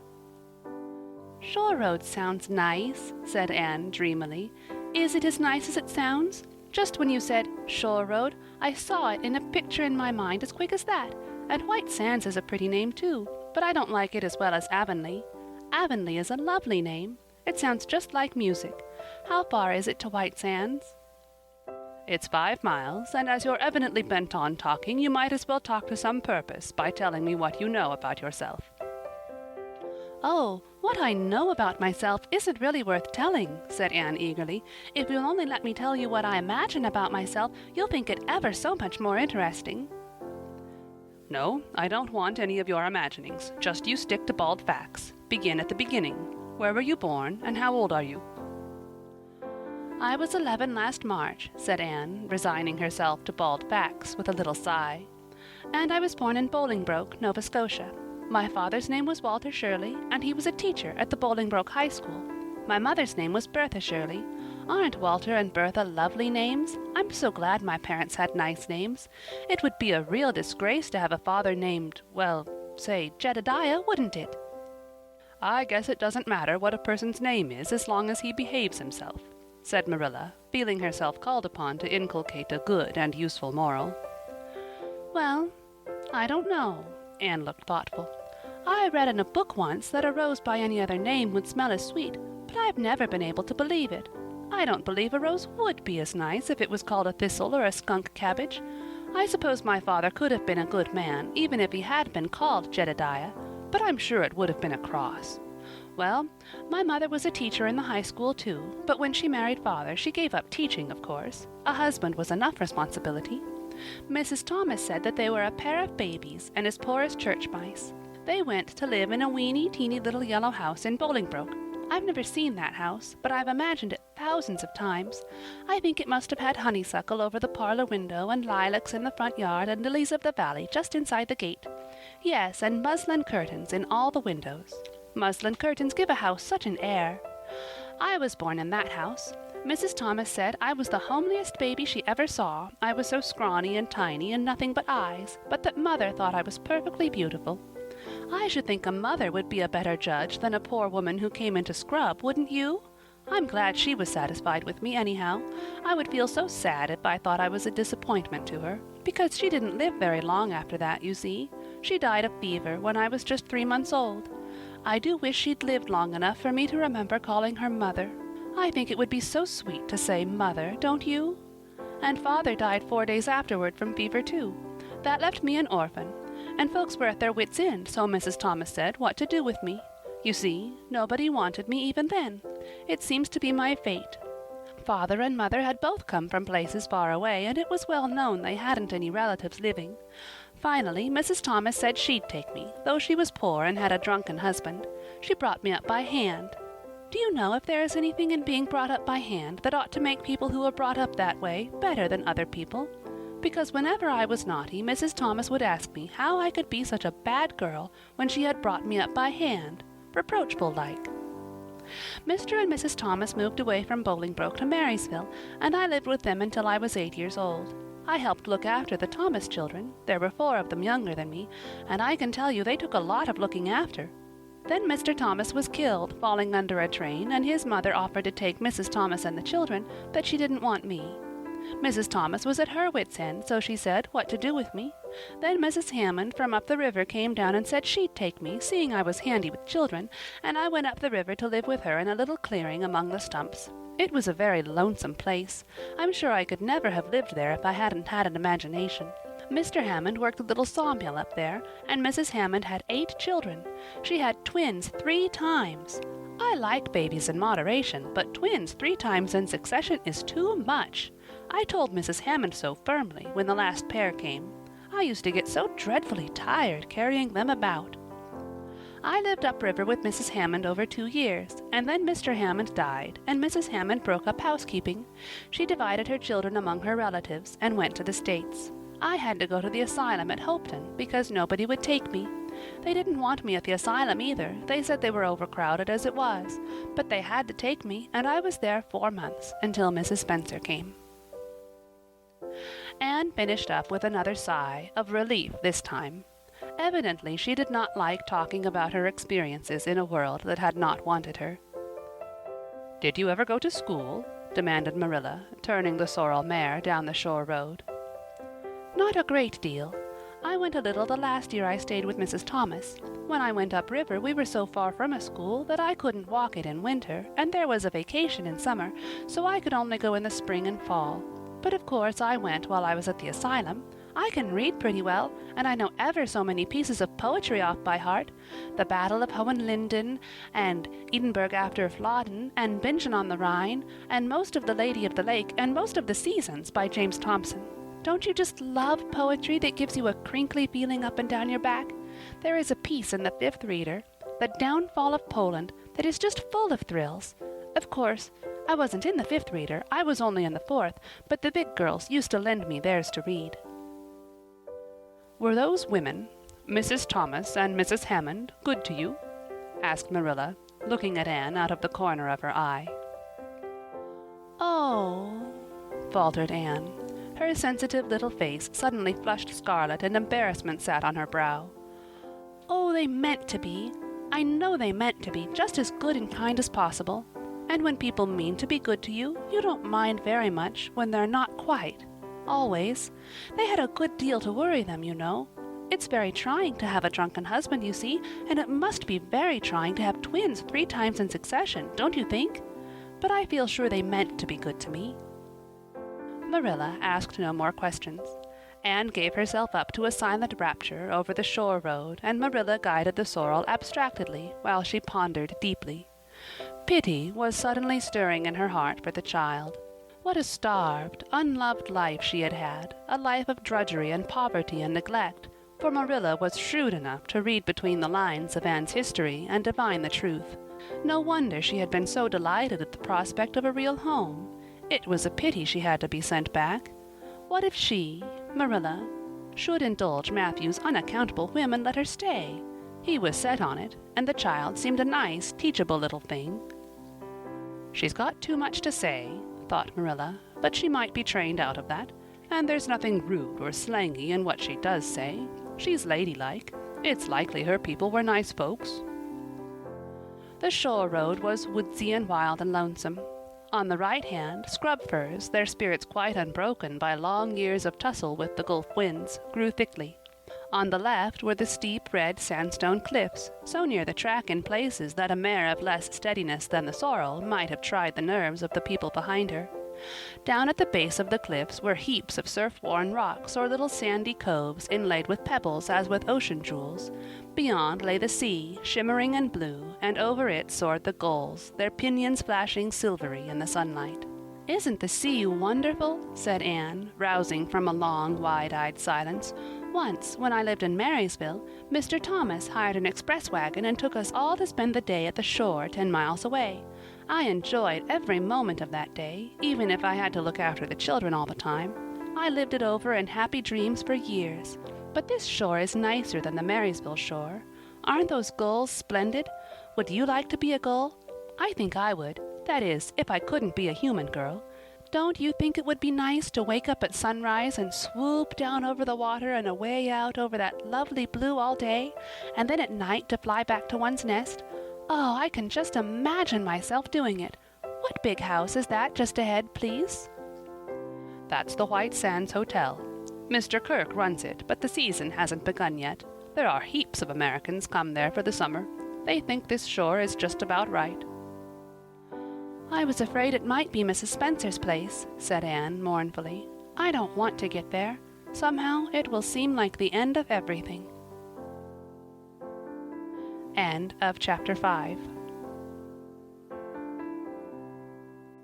Chapter 6. Marilla makes up her mind. Get there they did, however, in due season. Mrs. Spencer lived in a big yellow house at White Sands Cove, and she came to the door with surprise and welcome mingled on her benevolent face. "Dear, dear," she exclaimed, "you're the last folks I was looking for today, but I'm real glad to see you. You'll put your horse in, and how are you, Anne?" "I'm as well as can be expected, thank you," said Anne smilelessly. A blight seemed to have descended on her. "I suppose we'll stay a little while to rest the mare," said Marilla, "but I promised Matthew I'd be home early. The fact is, Mrs. Spencer, there's been a queer mistake somewhere, and I've come over to see where it is. We sent word, Matthew and I, for you to bring us a boy from the asylum.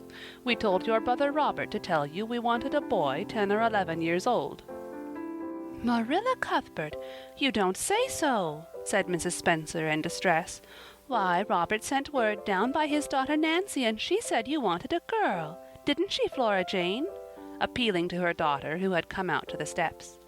"She certainly did, Miss Cuthbert," corroborated Flora Jane earnestly. "I'm dreadful sorry," said Mrs. Spencer. "It's too bad, but it certainly wasn't my fault, you see, Miss Cuthbert. I did the best I could and thought I was following your instructions. Nancy is a terrible flighty thing. I've often had to scold her well for her heedlessness." "It was our own fault," said Marilla resignedly. "We should have come to you ourselves and not left an important message to be passed along by word of mouth in that fashion. Anyhow, a mistake has been made, and the only thing to do is to set it right. Can we send the child back to the asylum? I suppose they'll take her back, won't they?" "I suppose so," said Mrs. Spencer thoughtfully, "but I don't think it will be necessary to send her back. Mrs. Peter Blewett was up here yesterday, and she was saying to me how much she wished she'd sent by me for a little girl to help her. Mrs. Peter has a large family, you know, and she finds it hard to get help. Anne will be the very girl for her. I call it positively providential." Marilla did not look as if she thought Providence had much to do with the matter. Here was an unexpectedly good chance to get this unwelcome orphan off her hands, and she did not even feel grateful for it. She knew Mrs. Peter Blewett only by sight, as a small, shrewish-faced woman without an ounce of superfluous flesh on her bones, but she had heard of her. A terrible worker and driver Mrs. Peter was said to be, and discharged servant girls told fearsome tales of her temper and stinginess, and her family of pert, quarrelsome children. Marilla felt a qualm of conscience at the thought of handing Anne over to her tender mercies. "Well, I'll go in and we'll talk the matter over," she said. "And if there isn't Mrs. Peter coming up the lane this blessed minute!" exclaimed Mrs. Spencer, bustling her guests through the hall into the parlor, where a deadly chill struck on them, as if the air had been strained so long through dark green, closely drawn blinds that it had lost every particle of warmth it had ever possessed. "That is real lucky, for we can settle the matter right away. Take the armchair, Miss Cuthbert. Anne, you sit here on the ottoman and don't wiggle. Let me take your hats. Flora Jane, go out and put the kettle on. Good afternoon, Mrs. Blewett. We were just saying how fortunate it was you happened along. Let me introduce you two ladies. Mrs. Blewett, Miss Cuthbert. Please excuse me for just a moment. I forgot to tell Flora Jane to take the buns out of the oven." Mrs. Spencer whisked away, after pulling up the blinds. Anne, sitting mutely on the ottoman, with her hands clasped tightly in her lap, stared at Mrs. Blewett as one fascinated. Was she to be given into the keeping of this sharp-faced, sharp-eyed woman? She felt a lump coming up in her throat, and her eyes smarted painfully. She was beginning to be afraid she couldn't keep the tears back when Mrs. Spencer returned, flushed and beaming, quite capable of taking any and every difficulty, physical, mental, or spiritual, into consideration and settling it out of hand. "It seems there's been a mistake about this little girl, Mrs. Blewett," she said. "I was under the impression that Mr. and Miss Cuthbert wanted a little girl to adopt. I was certainly told so. But it seems it was a boy they wanted, so if you're still of the same mind as you were yesterday, I think she'll be just the thing for you."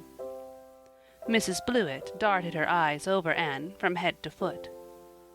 "How old are you, and what's your name?" she demanded. "Anne Shirley," faltered the shrinking child, not daring to make any stipulations regarding the spelling thereof, "and I'm 11 years old." "Humph! You don't look as if there was much to you, but you're wiry. I don't know but the wiry ones are the best after all. Well, if I take you, you'll have to be a good girl, you know, good and smart and respectful. I'll expect you to earn your keep, and no mistake about that. Yes, I suppose I might as well take her off your hands, Miss Cuthbert. The baby's awful fractious, and I'm clean worn out attending to him. If you like, I can take her right home now." Marilla looked at Anne, and softened at sight of the child's pale face with its look of mute misery, the misery of a helpless little creature who finds itself once more caught in the trap from which it had escaped.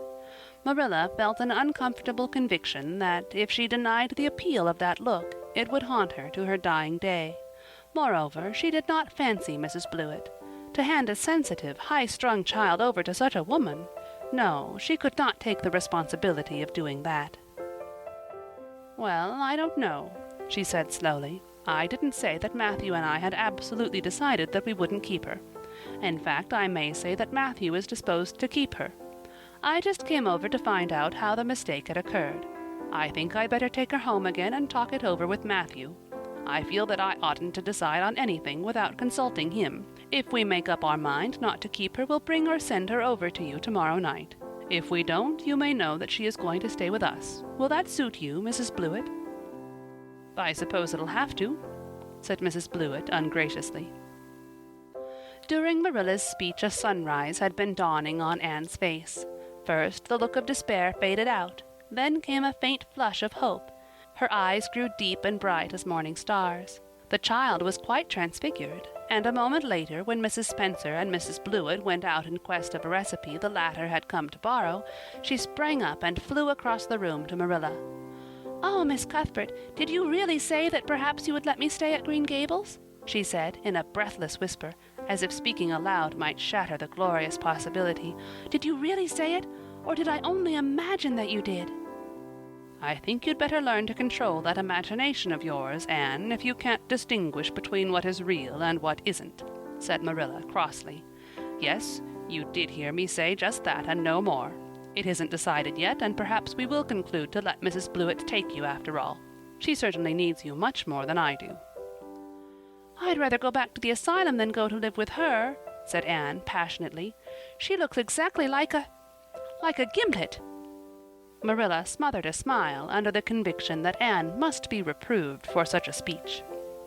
"A little girl like you should be ashamed of talking so about a lady and a stranger," she said severely. "Go back and sit down quietly and hold your tongue and behave as a good girl should." "I'll try to do and be anything you want me, if you'll only keep me," said Anne, returning meekly to her ottoman. When they arrived back at Green Gables that evening, Matthew met them in the lane.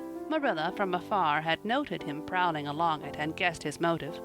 She was prepared for the relief she read in his face when he saw that she had at least brought Anne back with her. But she said nothing to him relative to the affair until they were both out in the yard behind the barn milking the cows. Then she briefly told him Anne's history and the result of the interview with Mrs. Spencer. "I wouldn't give a dog I liked to that Blewett woman," said Matthew with unusual vim. "I don't fancy her style myself," admitted Marilla, "but it's that or keeping her ourselves, Matthew. And since you seem to want her, I suppose I'm willing, or have to be. I've been thinking over the idea until I've got kind of used to it. It seems a sort of duty. I've never brought up a child, especially a girl, and I dare say I'll make a terrible mess of it, but I'll do my best. So far as I'm concerned, Matthew, she may stay." Matthew's shy face was aglow of delight. "Well now, I reckon you'd come to see it in that light, Marilla," he said. "She's such an interesting little thing." "It'd be more to the point if you could say she was a useful little thing," retorted Marilla, "but I'll make it my business to see she's trained to be that.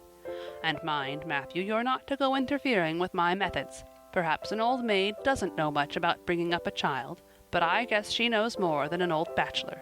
So you just leave me to manage her. When I fail, it'll be time enough to put your oar in." "There, there, Marilla, you can have your own way," said Matthew reassuringly. "Only be as good and kind to her as you can without spoiling her. I kind of think she's one of the sort you can do anything with, if you only get her to love you." Marilla sniffed, to express her contempt for Matthew's opinions concerning anything feminine, and walked off to the dairy with the pails. "I won't tell her tonight she can stay," she reflected, as she strained the milk into the creamers. "She'd be so excited that she wouldn't sleep a wink. Marilla Cuthbert, you're fairly in for it. Did you ever suppose you'd see the day when you'd be adopting an orphan girl? It's surprising enough, but not so surprising as that Matthew should be at the bottom of it, him that always seemed to have such a mortal dread of little girls. Anyhow, we've decided on the experiment, and goodness only knows what will come of it." End of chapter 6.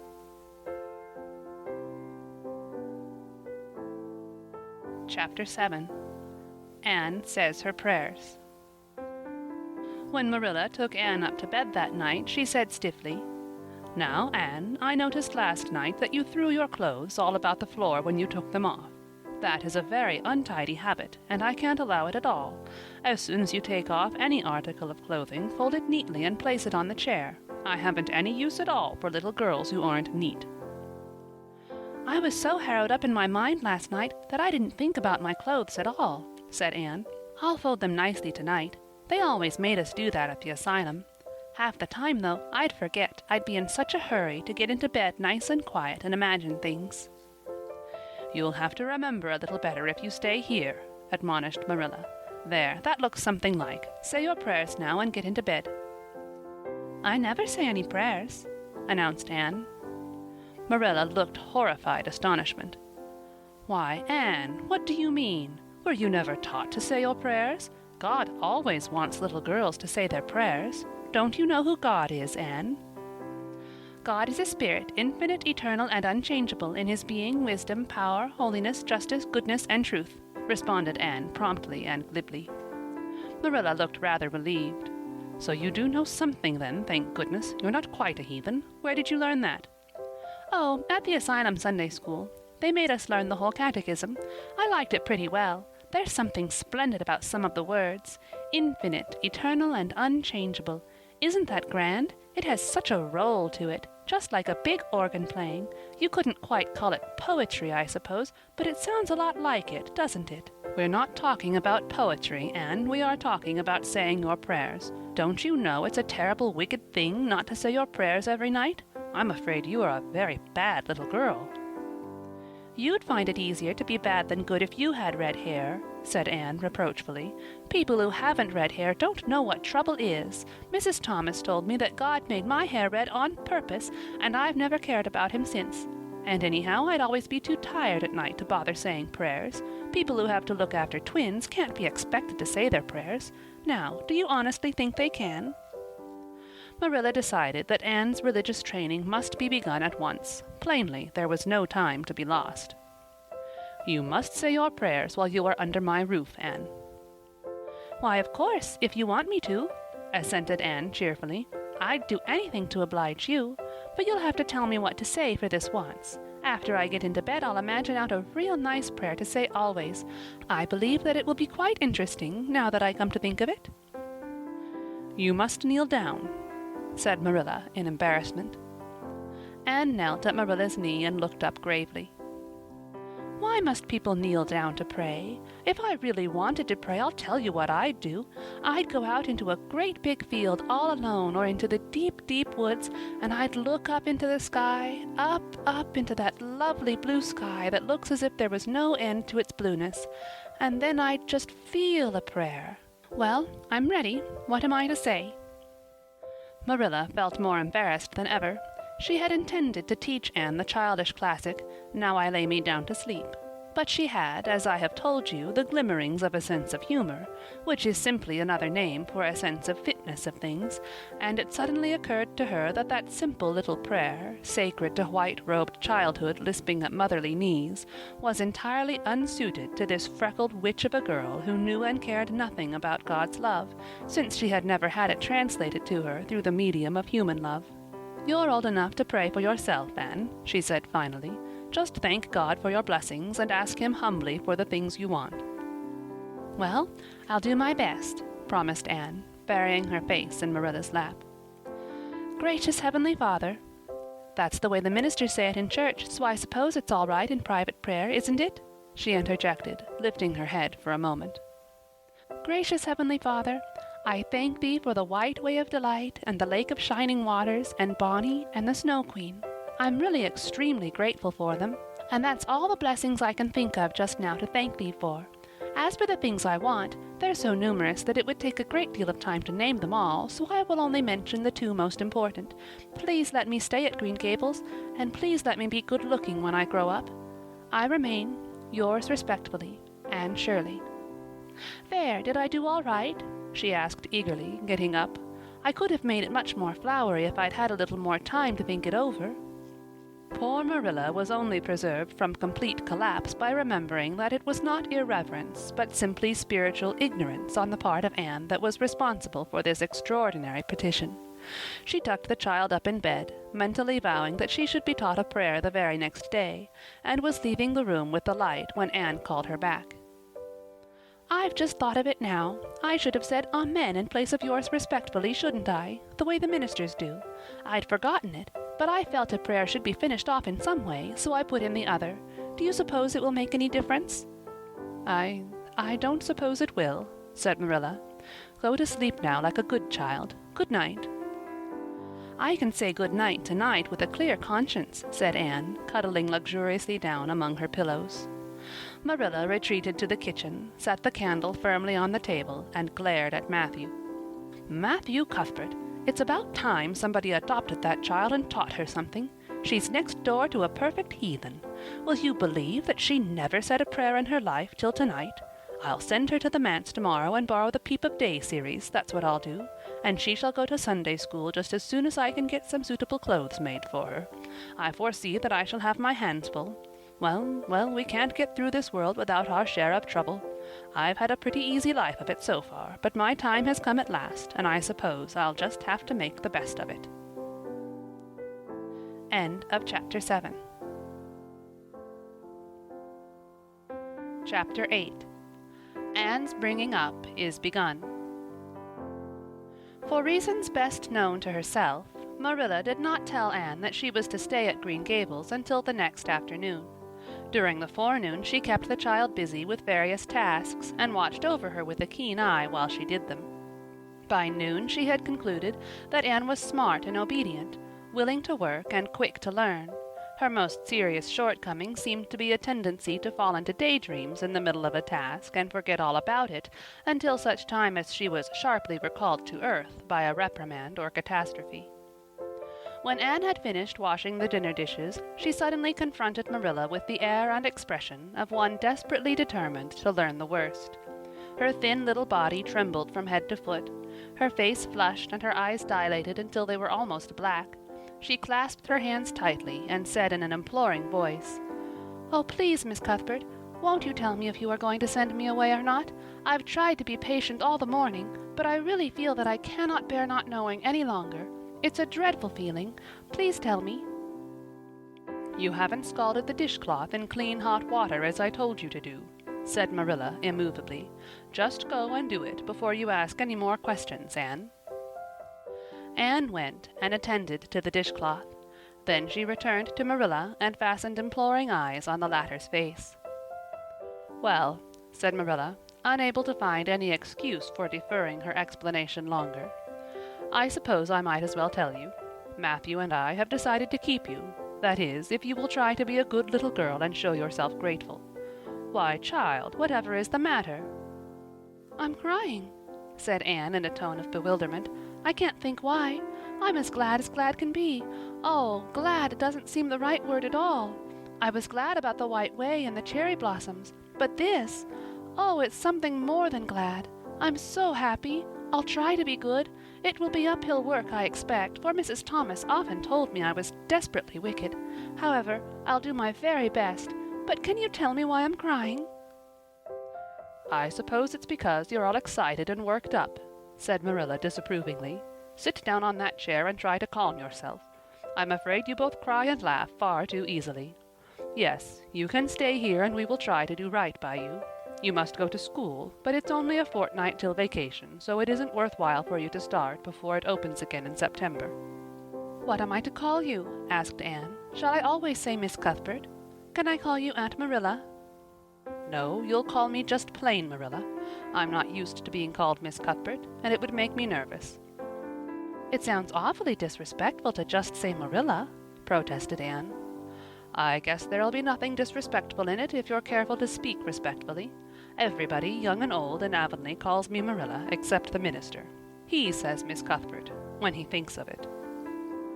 "I'd love to call you Aunt Marilla," said Anne wistfully. "I've never had an aunt or any relation at all, not even a grandmother. It would make me feel as if I really belonged to you. Can't I call you Aunt Marilla?" "No, I'm not your aunt, and I don't believe in calling people names that don't belong to them." "But we could imagine you were my aunt." "I couldn't," said Marilla grimly. "Do you never imagine things different from what they really are?" asked Anne, wide-eyed. "No." "Oh." Anne drew a long breath. "Oh, Miss Marilla, how much you miss!" "I don't believe in imagining things different from what they really are," retorted Marilla. "When the Lord puts us in certain circumstances, he doesn't mean for us to imagine them away. And that reminds me.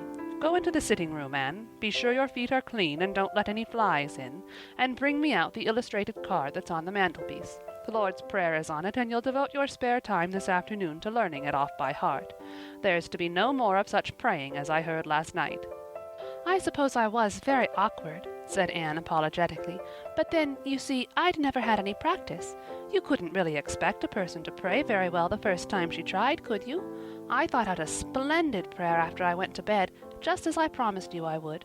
It was nearly as long as a minister's and so poetical. But would you believe it? I couldn't remember one word when I woke up this morning. And I'm afraid I'll never be able to think out another one as good. Somehow, things are never so good when they're thought out a second time. Have you ever noticed that?" "Here is something for you to notice, Anne. When I tell you to do a thing, I want you to obey me at once and not stand stock still and discourse about it. Just you go and do as I bid you." Anne promptly departed for the sitting-room across the hall. She failed to return. After waiting 10 minutes, Marilla laid down her knitting and marched after her with a grim expression. She found Anne standing motionless before a picture hanging on the wall between the two windows, with her eyes astar with dreams. The white and green light strained through apple trees and clustering vines outside fell over the rapt little figure with a half-unearthly radiance. "Anne, whatever are you thinking of?" demanded Marilla sharply. Anne came back to earth with a start.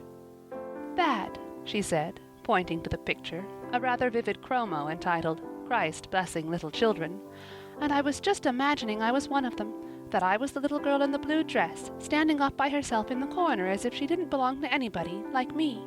She looks lonely and sad, don't you think? I guess she hadn't any father or mother of her own, but she wanted to be blessed too, so she just crept shyly up on the outside of the crowd, hoping nobody would notice her, except him. I'm sure I know just how she felt. Her heart must have beat and her hands must have got cold, like mine did when I asked you if I could stay. She was afraid he mightn't notice her. But it's likely he did, don't you think? I've been trying to imagine it all out, her edging a little nearer all the time until she was quite close to him, and then he would look at her and put his hand on her hair, and oh, such a thrill of joy as would run over her. But I wish the artist hadn't painted him so sorrowful-looking. All his pictures are like that, if you've noticed, but I don't believe he could have looked so sad, or the children would have been afraid of him." "Anne," said Marilla, wondering why she had not broken into this speech long before, "you shouldn't talk that way. It's irreverent, positively irreverent." Anne's eyes marveled. "Why, I felt just as reverent as could be. I'm sure I didn't mean to be irreverent." "Well, I don't suppose you did, but it doesn't sound right to talk so familiarly about such things. And another thing, Anne, when I send you after something you're to bring it at once and not fall into mooning and imagining before pictures. Remember that. Take that card and come right to the kitchen. Now, sit down in the corner and learn that prayer off by heart."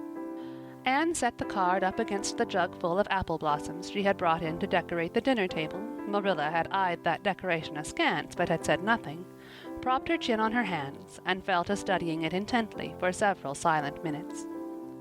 "I like this," she announced at length. "It's beautiful. I've heard it before. I heard the superintendent of the asylum Sunday school say it over once, but I didn't like it then. He had such a cracked voice, and he prayed it so mournfully. I really felt sure he thought praying was a disagreeable duty. This isn't poetry, but it makes me feel just the same way poetry does. Our Father, who art in heaven, hallowed be thy name. That is just like a line of music. Oh, I'm so glad you thought of making me learn this, Miss Marilla." "Well, learn it and hold your tongue," said Marilla shortly. Anne tipped the vase of apple blossoms near enough to bestow a soft kiss on a pink-cupped bud, and then studied diligently for some moments longer. "Marilla," she demanded presently, "do you think that I shall ever have a bosom friend in Avonlea?" A what kind of friend?" "A bosom friend, an intimate friend, you know, a really kindred spirit to whom I can confide my inmost soul. I've dreamed of meeting her all my life. I never really supposed I would, but so many of my loveliest dreams have come true all at once that perhaps this one will too.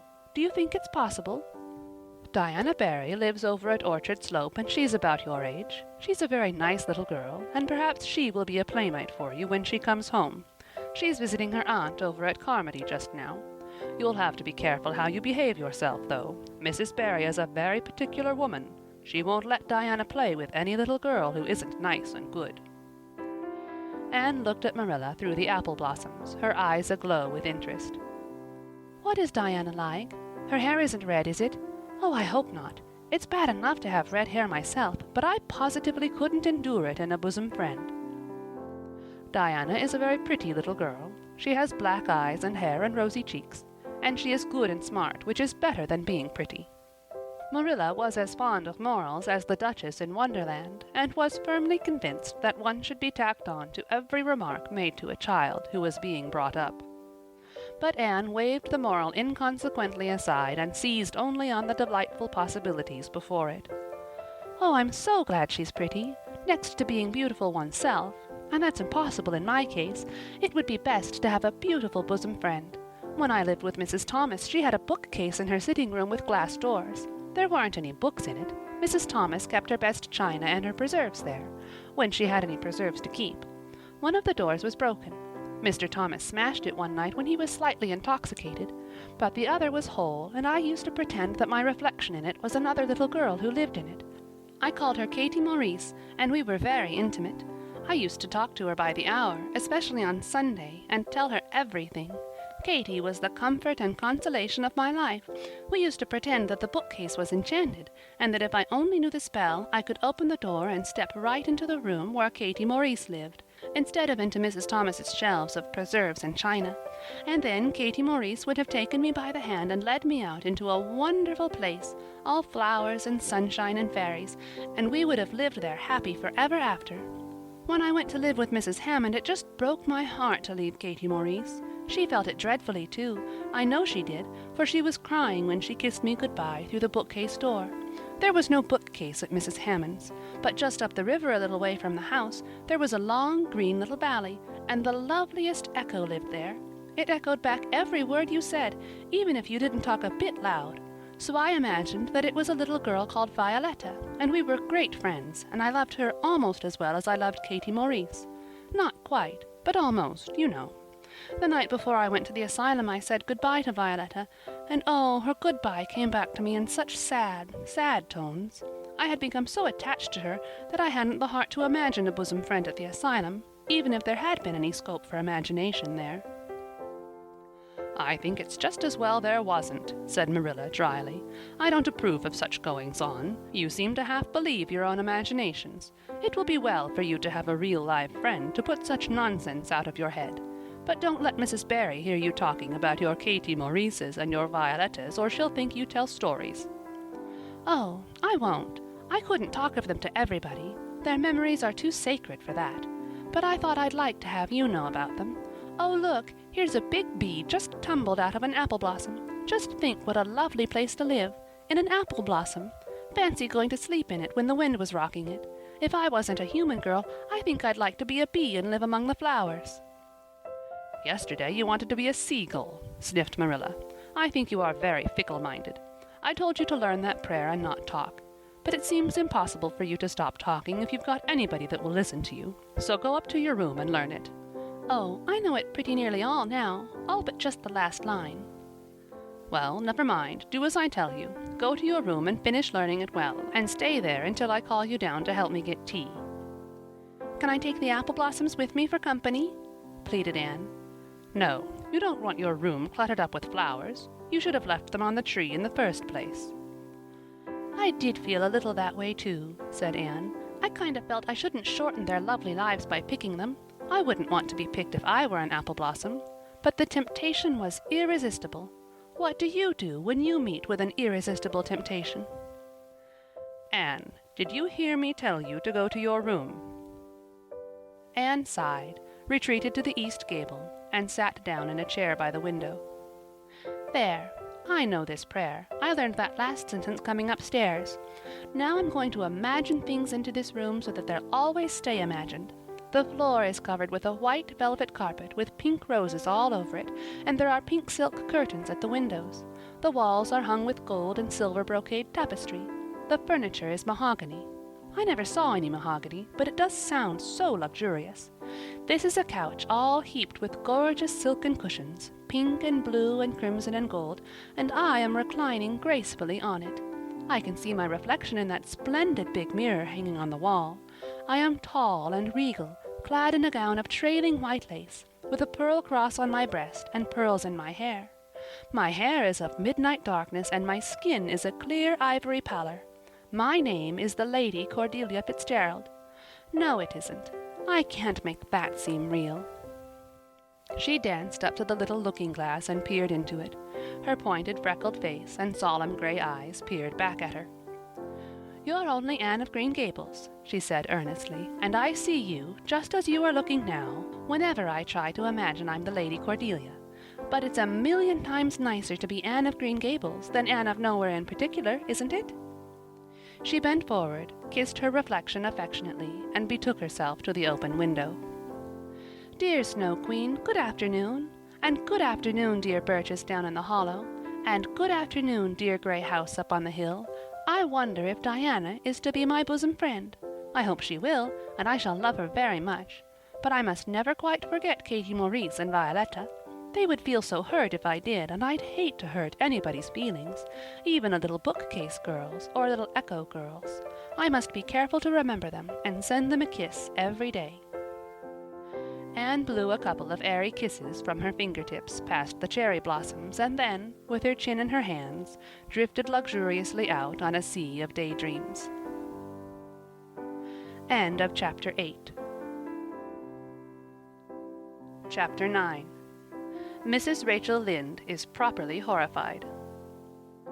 Anne had been a fortnight at Green Gables before Mrs. Lynde arrived to inspect her. Mrs. Rachel, to do her justice, was not to blame for this.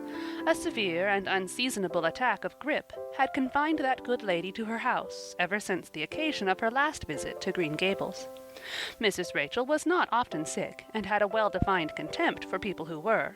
But grippe, she asserted, was like no other illness on earth, and could only be interpreted as one of the special visitations of Providence. As soon as her doctor allowed her to put her foot out of doors, she hurried up to Green Gables, bursting with curiosity to see Matthew and Marilla's orphan, concerning whom all sorts of stories and suppositions had gone abroad in Avonlea. Anne had made good use of every waking moment of that fortnight.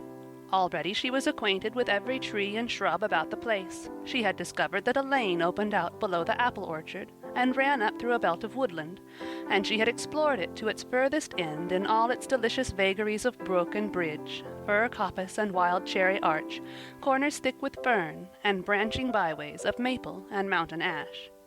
She had made friends with the spring down in the hollow, that wonderful deep, clear, icy-cold spring. It was set about with smooth red sandstones, and rimmed in by great palm-like clumps of water fern, and beyond it was a log bridge over the brook. That bridge led Anne's dancing feet up over a wooded hill beyond, where perpetual twilight reigned under the straight, thick-growing firs and spruces. The only flowers there were myriads of delicate June bells, those shyest and sweetest of woodland blooms, and a few pale, aerial starflowers, like the spirits of last year's blossoms. Gossamers glimmered like threads of silver among the trees, and the fir boughs and tassels seemed to utter friendly speech. All these raptured voyages of exploration were made in the odd half-hours which she was allowed for play, and Anne talked Matthew and Marilla half-deaf over her discoveries. Not that Matthew complained, to be sure. He listened to it all with a wordless smile of enjoyment on his face. Marilla permitted the chatter until she found herself becoming too interested in it, whereupon she always promptly quenched Anne by a curt command to hold her tongue. Anne was out in the orchard when Mrs. Rachel came, wandering at her own sweet will through the lush, tremulous grasses splashed with ruddy evening sunshine, so that good lady had an excellent chance to talk her illness fully over, describing every ache and pulse-beat with such evident enjoyment that Marilla thought even grippe must bring its compensations. When details were exhausted, Mrs. Rachel introduced the real reason of her call. "I've been hearing some surprising things about you and Matthew." "I don't suppose you are any more surprised than I am myself," said Marilla. "I'm getting over my surprise now." "It was too bad there was such a mistake," said Mrs. Rachel sympathetically. "Couldn't you have sent her back?" "I suppose we could, but we decided not to. Matthew took a fancy to her, and I must say I like her myself, although I admit she has her faults. The house seems a different place already. She's a real bright little thing." Marilla said more than she had intended to say when she began, for she read disapproval in Mrs. Rachel's expression. "It's a great responsibility you've taken on yourself," said that lady gloomily, "especially when you've never had any experience with children. You don't know much about her or her real disposition, I suppose, and there's no guessing how a child like that will turn out. But I don't want to discourage you, I'm sure, Marilla." "I'm not feeling discouraged," was Marilla's dry response. "When I make up my mind to do a thing, it stays made up. I suppose you'd like to see Anne. I'll call her in."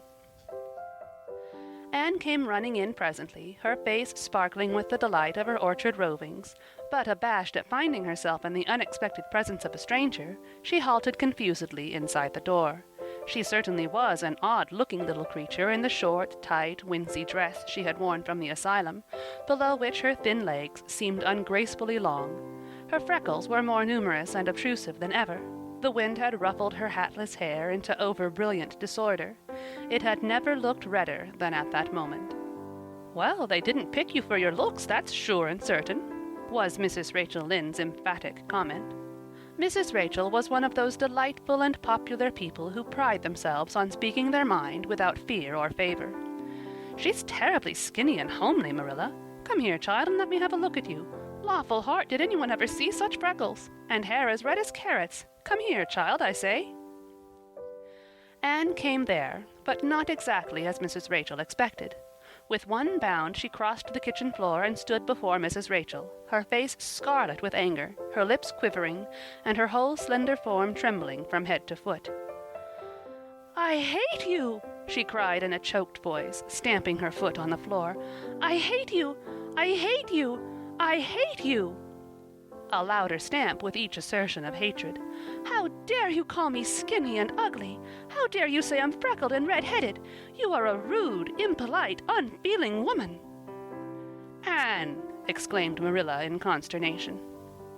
But Anne continued to face Mrs. Rachel undauntedly, head up, eyes blazing, hands clenched, passionate indignation exhaling from her like an atmosphere. "How dare you say such things about me?" she repeated vehemently. "How would you like to have such things said about you? How would you like to be told that you are fat and clumsy and probably hadn't a spark of imagination in you? I don't care if I do hurt your feelings by saying so. I hope I hurt them. You have hurt mine worse than they were ever hurt before, even by Mrs. Thomas's intoxicated husband, and I'll never forgive you for it. Never, never!" Stamp, stamp. "Did anybody ever see such a temper?" exclaimed the horrified Mrs. Rachel. "Anne, go to your room and stay there until I come up," said Marilla, recovering her powers of speech with difficulty. Anne, bursting into tears, rushed to the hall door, slammed it until the tins on the porch wall outside rattled in sympathy, and fled through the hall and up the stairs like a whirlwind. A subdued slam above told that the door of the east gable had been shut with equal vehemence. "Well, I don't envy you your job bringing that up, Marilla," said Mrs. Rachel with unspeakable solemnity. Marilla opened her lips to say she knew not what of apology or deprecation. What she did say was a surprise to herself, then and ever afterwards. "You shouldn't have twitted her about her looks, Rachel."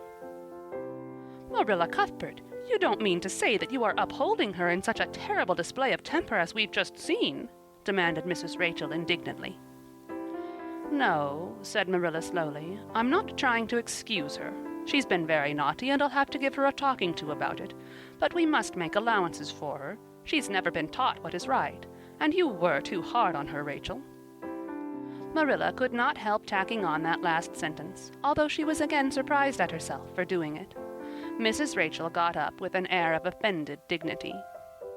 "Well, I see that I'll have to be very careful what I say after this, Marilla, since the fine feelings of orphans, brought from goodness knows where, have to be considered before anything else. Oh, no, I'm not vexed. Don't worry yourself. I'm too sorry for you to leave any room for anger in my mind. You'll have your own troubles with that child. But if you'll take my advice, which I suppose you won't do although I've brought up 10 children and buried 2, you'll do that talking to you mentioned with a fair-sized birch switch. I should think that would be the most effective language for that kind of a child. Her temper matches her hair, I guess. Well, good evening, Marilla. I hope you'll come down to see me often as usual, but you can't expect me to visit here again in a hurry if I'm liable to be flown at and insulted in such a fashion. It's something new in my experience." Whereat Mrs. Rachel swept out and away, if a fat woman who always waddled could be said to sweep away, and Marilla, with a very solemn face, betook herself to the east gable. On the way upstairs she pondered uneasily as to what she ought to do. She felt no little dismay over the scene that had just been enacted.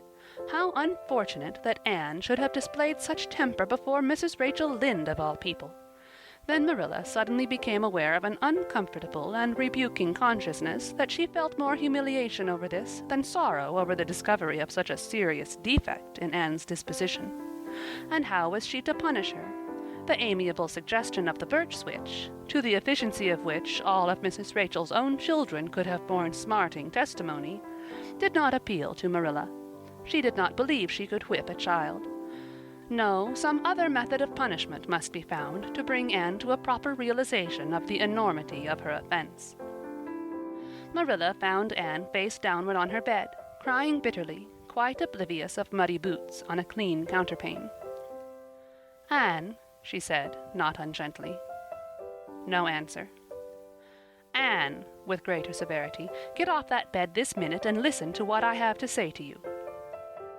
Anne squirmed off the bed and sat rigidly on a chair beside it, her face swollen and tear-stained, and her eyes fixed stubbornly on the floor. "This is a nice way for you to behave, Anne. Aren't you ashamed of yourself?" "She hadn't any right to call me ugly and red-headed," retorted Anne, evasive and defiant. "You hadn't any right to fly into such a fury and talk the way you did to her, Anne. I was ashamed of you, thoroughly ashamed of you. I wanted you to behave nicely to Mrs. Lynde, and instead of that you have disgraced me. I'm sure I don't know why you should lose your temper like that just because Mrs. Lynde said you were red-haired and homely. You say it yourself often enough." "Oh, but there's such a difference between saying a thing yourself and hearing other people say it," wailed Anne. "You may know a thing is so, but you can't help hoping other people don't quite think it is. I suppose you think I have an awful temper, but I couldn't help it. When she said those things, something just rose right up in me and choked me. I had to fly out at her." "Well, you made a fine exhibition of yourself, I must say. Mrs. Lynde will have a nice story to tell about you everywhere, and she'll tell it, too. It was a dreadful thing for you to lose your temper like that, Anne." "Just imagine how you would feel if someone told you to your face that you were skinny and ugly," pleaded Anne tearfully. An old remembrance suddenly rose up before Marilla. She had been a very small child when she had heard one aunt say of her to another, "What a pity she is such a dark, homely little thing." Marilla was every day of 50 before the sting had gone out of that memory. "I don't say that I think Mrs. Lynde was exactly right in saying what she did to you, Anne," she admitted in a softer tone. "Rachel is too outspoken, but that is no excuse for such behavior on your part. She was a stranger and an elderly person and my visitor. All three very good reasons why you should have been respectful to her. You were rude and saucy, and—" Marilla had a saving inspiration of punishment. "You must go to her and tell her you are very sorry for your bad temper, and ask her to forgive you." "I can never do that," said Anne determinedly and darkly. "You can punish me any way you like, Marilla. You can shut me up in a dark, damp dungeon inhabited by snakes and toads and feed me only on bread and water, and I shall not complain. But I cannot ask Mrs. Lynde to forgive me." "We're not in the habit of shutting people up in dark, damp dungeons," said Marilla dryly, "especially as they're rather scarce in Avonlea. But apologize to Mrs. Lynde you must and shall, and you'll stay here in your room till you can tell me you're willing to do it." "I shall have to stay here forever then," said Anne mournfully, "because I can't tell Mrs. Lynde I'm sorry I said those things to her. How can I? I'm not sorry.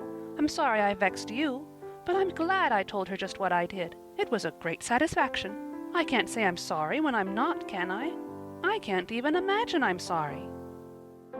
"Perhaps your imagination will be in better working order by the morning," said Marilla, rising to depart.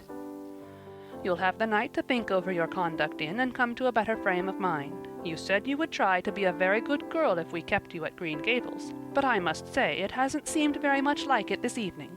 Leaving this Parthian shaft to rankle in Anne's stormy bosom, Marilla descended to the kitchen, grievously troubled in mind and vexed in soul.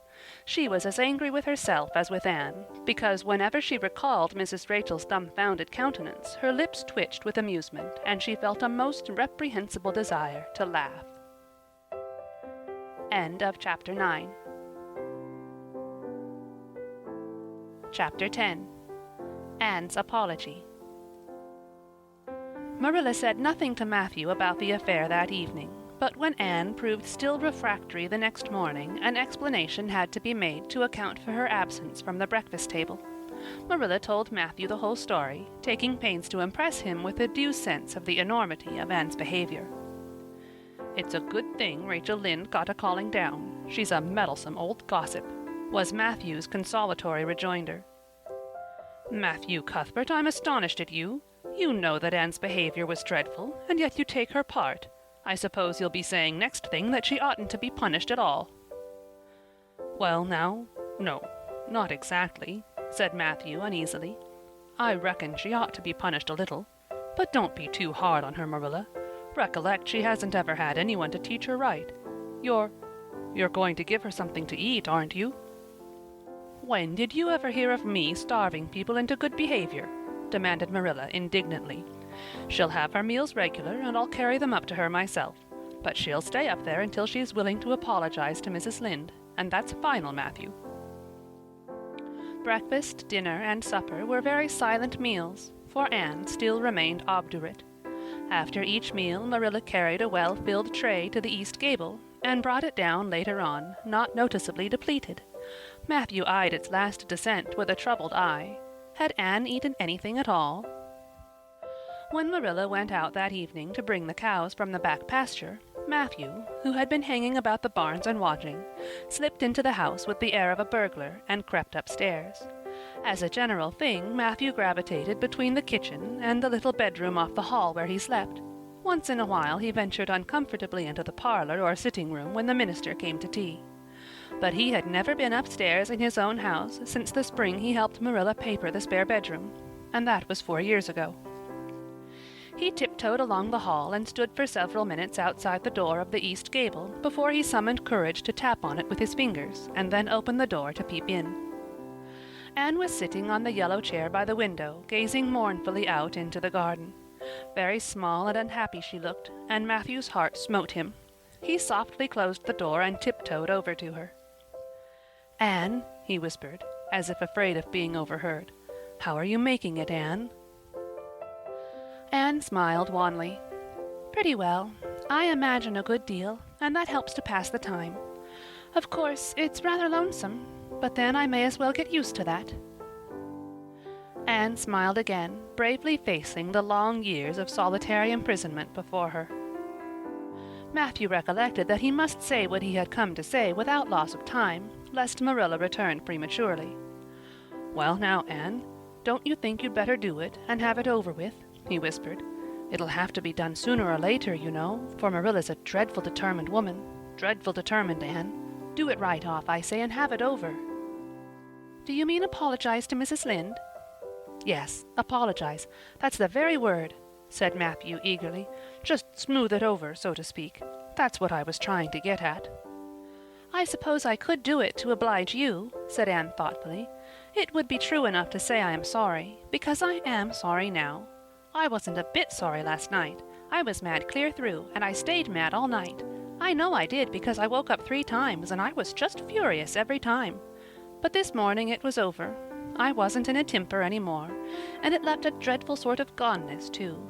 I felt so ashamed of myself, but I just couldn't think of going and telling Mrs. Lynde so. It would be so humiliating. I made up my mind that I'd stay shut up here forever rather than do that. But still, I'd do anything for you, if you really want me to." "Well now, of course I do. It's terrible lonesome downstairs without you. Just go and smooth things over. That's a good girl." "Very well," said Anne resignedly. "I'll tell Marilla as soon as she comes in I've repented." That's right, Anne. But don't tell Marilla I said anything about it. She might think I was putting my oar in, and I promised not to do that." "Wild horses wouldn't drag the secret from me," promised Anne solemnly. "How would wild horses drag a secret from a person anyhow?" But Matthew was gone, scared at his own success. He fled hastily to the remotest corner of the horse pasture, lest Marilla should suspect what he had been up to. Marilla herself, upon her return to the house, was agreeably surprised to hear a plaintive voice calling "Marilla" over the banisters. "Well?" she said, going into the hall. "I'm sorry I lost my temper and said rude things, and I'm willing to go and tell Mrs. Lynde so." "Very well." Marilla's crispness gave no sign of her relief. She had been wondering what under the canopy she should do if Anne did not give in. "I'll take you down after milking." Accordingly, after milking, behold Marilla and Anne walking down the lane, the former erect and triumphant, the latter drooping and dejected. But halfway down, Anne's dejection vanished as if by enchantment. She lifted her head and stepped lightly along, her eyes fixed on the sunset sky and an air of subdued exhilaration about her. Marilla beheld the change disapprovingly. This was no meek penitent, such as it behooved her to take into the presence of the offended Mrs. Lynde. "What are you thinking of, Anne?" she asked sharply. "I'm imagining out what I must say to Mrs. Lynde," answered Anne dreamily. This was satisfactory, or should have been so. But Marilla could not rid herself of the notion that something in her scheme of punishment was going askew. Anne had no business to look so rapt and radiant. Rapt and radiant Anne continued until they were in the very presence of Mrs. Lynde, who was sitting knitting by her kitchen window. Then the radiance vanished. Mournful penitence appeared on every feature. Before a word was spoken, Anne suddenly went down on her knees before the astonished Mrs. Rachel and held out her hands beseechingly. "Oh, Mrs. Lynde, I am so extremely sorry," she said with a quiver in her voice. "I could never express all my sorrow, no, not if I used up a whole dictionary. You must just imagine it. I behaved terribly to you, and I've disgraced the dear friends, Matthew and Marilla, who have let me stay at Green Gables, although I'm not a boy. I'm a dreadfully wicked and ungrateful girl, and I deserve to be punished and cast out by respectable people forever. It was very wicked of me to fly into a temper because you told me the truth. It was the truth. Every word you said was true. My hair is red, and I'm freckled, and skinny, and ugly. What I said to you was true, too, but I shouldn't have said it. Oh, Mrs. Lynde, please, please forgive me. If you refuse, it will be a lifelong sorrow. You wouldn't like to inflict a lifelong sorrow on a poor little orphan girl, would you, even if she had a dreadful temper? Oh, I am sure you wouldn't. Please say you forgive me, Mrs. Lynde." Anne clasped her hands together, bowed her head, and waited for the word of judgment. There was no mistaking her sincerity. It breathed in every tone of her voice. Both Marilla and Mrs. Lynde recognized its unmistakable ring. But the former understood in dismay that Anne was actually enjoying her valley of humiliation, was reveling in the thoroughness of her abasement. Where was the wholesome punishment upon which she, Marilla, had plumed herself? Anne had turned it into a species of positive pleasure. Good Mrs. Lynde, not being overburdened with perception, did not see this. She only perceived that Anne had made a very thorough apology, and all resentment vanished from her kindly, if somewhat officious, heart. "There, there, get up, child," she said heartily. "Of course I forgive you. I guess I was a little too hard on you anyway. But I'm such an outspoken person. You just mustn't mind me, that's what. It can't be denied your hair is terrible red. But I knew a girl once, went to school with her in fact, whose hair was every mite as red as yours when she was young, but when she grew up it darkened to a real handsome auburn. I wouldn't be a mite surprised if yours did too, not a mite." "Oh, Mrs. Lynde!" Anne drew a long breath as she rose to her feet. "You have given me a hope. I shall always feel that you are a benefactor. Oh, I could do anything if I only thought my hair would be a handsome auburn when I grew up. It would be so much easier to be good if one's hair was a handsome auburn, don't you think? And now may I go out into your garden and sit on that bench under the apple trees while you and Marilla are talking? There is so much more scope for imagination out there." "Laws, yes, run along, child, and you can pick a bouquet of them white June lilies over in the corner if you like." As the door closed behind Anne, Mrs. Lynde got briskly up to light a lamp. "She's a real odd little thing. Take this chair, Marilla. It's easier than the one you've got. I just keep that for the hired boy to sit on. Yes, she certainly is an odd child, but there is something kind of taking about her after all. I don't feel so surprised at you and Matthew keeping her as I did, nor so sorry for you either. She may turn out all right. Of course, she has a queer way of expressing herself, a little too kind of forcible, you know, but she'll likely get over that now that she's come to live among civilized folks. And then, her temper's pretty quick, I guess, but there's one comfort, a child that has a quick temper just blaze up and cool down, ain't never likely to be sly or deceitful. Preserve me from a sly child, that's what.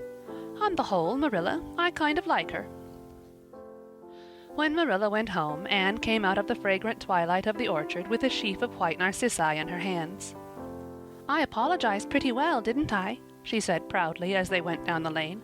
"I thought since I had to do it, I might as well do it thoroughly." "You did it thoroughly, all right enough," was Marilla's comment. Marilla was dismayed at finding herself inclined to laugh over the recollection.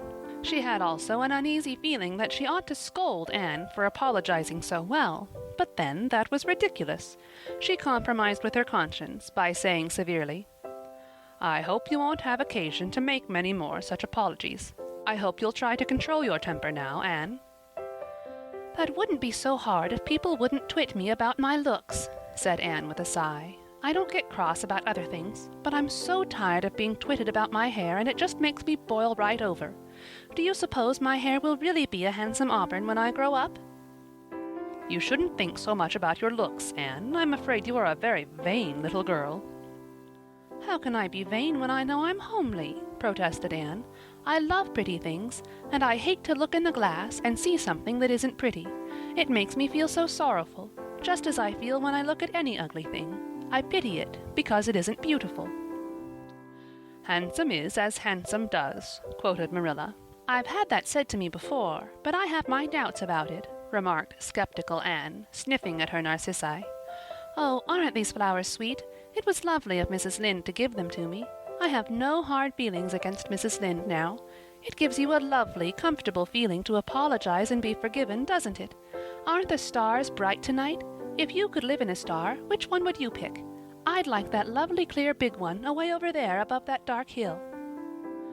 "Anne, do hold your tongue," said Marilla, thoroughly worn out trying to follow the gyrations of Anne's thoughts.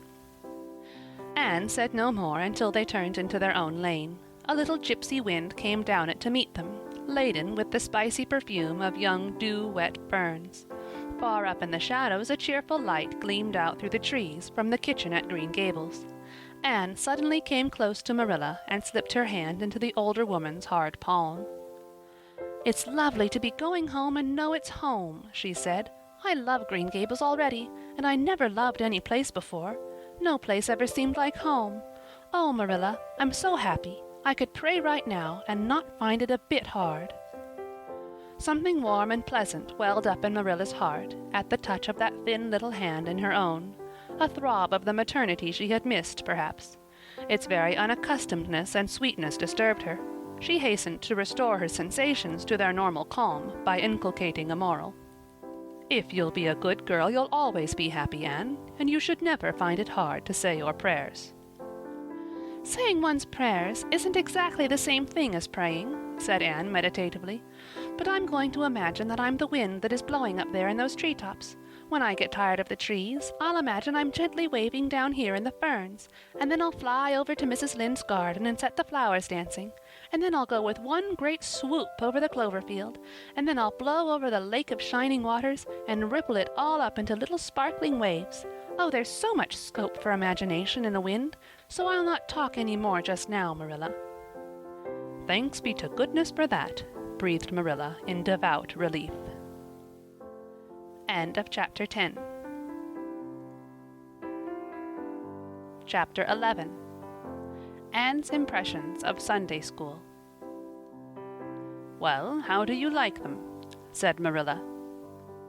Anne was standing in the gable room, looking solemnly at 3 new dresses spread out on the bed.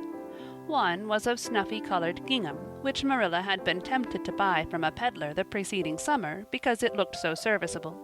One was of black and white checkered sateen, which she had picked up at a bargain counter in the winter, and one was a stiff print of an ugly blue shade, which she had purchased that week at a Carmody store. She had made them up herself, and they were all made alike. Plain skirts fulled tightly to plain waists, with sleeves as plain as waist and skirt, and tight as sleeves could be. "I'll imagine that I like them," said Anne soberly.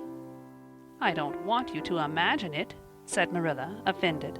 "Oh, I can see you don't like the dresses. What is the matter with them? Aren't they neat and clean and new?" "Yes." "Then why don't you like them?" They're not pretty," said Anne reluctantly. "Pretty," Marilla sniffed. "I didn't trouble my head about getting pretty dresses for you. I don't believe in pampering vanity, Anne. I'll tell you that right off. Those dresses are good, sensible, serviceable dresses, without any frills or furbelows about them, and they're all you'll get this summer. The brown gingham and the blue print will do you for school when you begin to go. The sateen is for church and Sunday school. I'll expect you to keep them neat and clean, and not to tear them.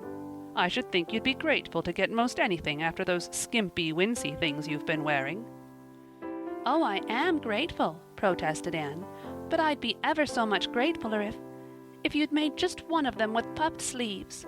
Puffed sleeves are so fashionable now. It would give me such a thrill, Marilla, just to wear a dress with puffed sleeves." "Well, you'll have to do without your thrill. I hadn't any material to waste on puffed sleeves. I think they are ridiculous-looking things anyhow. I prefer the plain, sensible ones."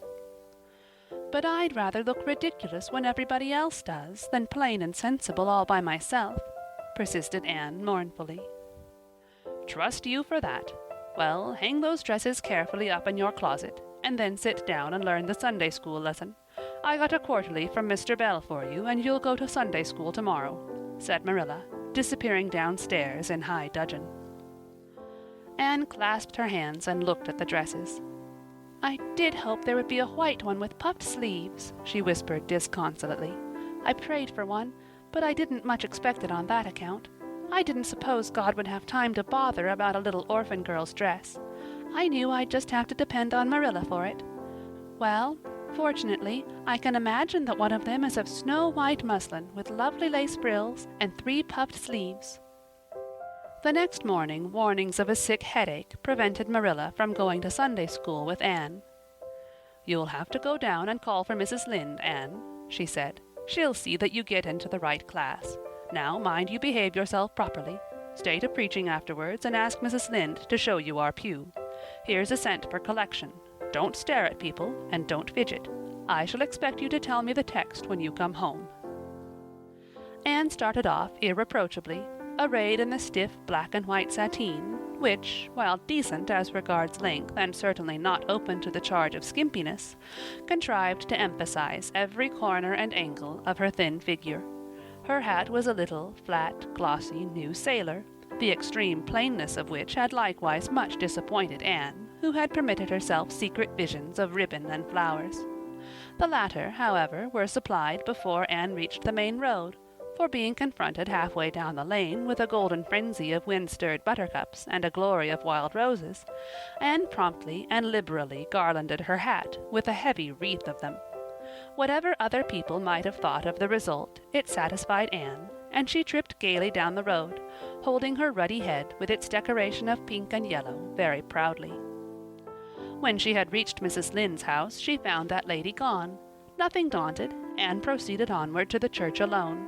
In the porch she found a crowd of little girls, all more or less gaily attired in whites and blues and pinks, and all staring with curious eyes at this stranger in their midst, with her extraordinary head adornment. Avonlea little girls had already heard queer stories about Anne. Mrs. Lynde said she had an awful temper. Jerry Buote, the hired boy at Green Gables, said she talked all the time to herself or to the trees and flowers like a crazy girl. They looked at her and whispered to each other behind their quarterlies. Nobody made any friendly advances, then or later on, when the opening exercises were over, and Anne found herself in Miss Rogerson's class.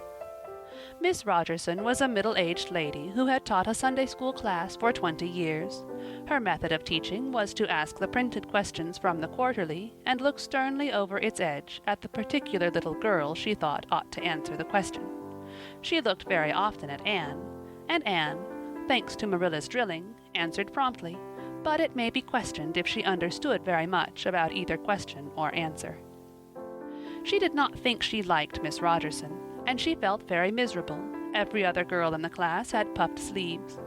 Anne felt that life was really not worth living without puffed sleeves. "Well, how did you like Sunday school?" Marilla wanted to know when Anne came home. Her wreath having faded, Anne had discarded it in the lane, so Marilla was spared the knowledge of that for a time. "I didn't like it a bit. It was horrid." "Anne Shirley," said Marilla rebukingly. Anne sat down on the rocker with a long sigh, kissed one of Bonny's leaves, and waved her hand to a blossoming fuchsia. "They might have been lonesome while I was away," she explained. "And now about the Sunday school. I behaved well, just as you told me. Mrs. Lynde was gone, but I went right on myself. I went into the church with a lot of other little girls, and I sat in the corner of a pew by the window while the opening exercises went on. Mr. Bell made an awfully long prayer. I would have been dreadfully tired before he got through if I hadn't been sitting by that window. But it looked right out on the lake of shining waters, so I just gazed at that and imagined all sorts of splendid things. "You shouldn't have done anything of the sort. You should have listened to Mr. Bell." "But he wasn't talking to me," protested Anne. "He was talking to God, and he didn't seem to be very much interested in it either. I think he thought God was too far off to make it worthwhile. I said a little prayer myself, though. There was a long row of white birches hanging over the lake, and the sunshine fell down through them, way, way down, deep into the water. Oh, Marilla, it was like a beautiful dream. It gave me a thrill, and I just said, 'Thank you for it, God,' 2 or 3 times. "Not out loud, I hope," said Marilla anxiously. "Oh, no, just under my breath. Well, Mr. Bell did get through at last, and they told me to go into the schoolroom with Miss Rogerson's class. There were 9 other girls in it. They all had puffed sleeves. I tried to imagine mine were puffed too, but I couldn't. Why couldn't I? It was as easy as could be to imagine they were puffed when I was alone in the east gable, but it was awfully hard there among the others who had really truly puffs." "You shouldn't have been thinking about your sleeves and Sunday school. You should have been attending to the lesson. I hope you knew it." "Oh, yes, and I answered a lot of questions. Miss Rogerson asked ever so many. I don't think it was fair for her to do all the asking. There were lots I wanted to ask her, but I didn't like to because I didn't think she was a kindred spirit. Then all the other little girls recited a paraphrase. She asked me if I knew any. I told her I didn't, but I could recite 'The Dog at His Master's Grave' if she liked. That's in the Third Royal Reader. It isn't a really truly religious piece of poetry, but it's so sad and melancholy that it might as well be. She said it wouldn't do, and she told me to learn the 19th paraphrase for next Sunday. I read it over in church afterward, and it's splendid. There are 2 lines in particular that just thrill me. 'Quick as the slaughtered squadrons fell, in Midian's evil day.' I don't know what squadrons means, nor Midian either, but it sounds so tragical. I can hardly wait until next Sunday to recite it. I'll practice it all the week. After Sunday school, I asked Miss Rogerson, because Mrs. Lynde was too far away, to show me your pew. I sat just as still as I could, and the text was Revelation, 3rd chapter, 2nd and 3rd verses. It was a very long text. If I was a minister, I'd pick the short, snappy ones. The sermon was awfully long, too. I suppose the minister had to match it to the text.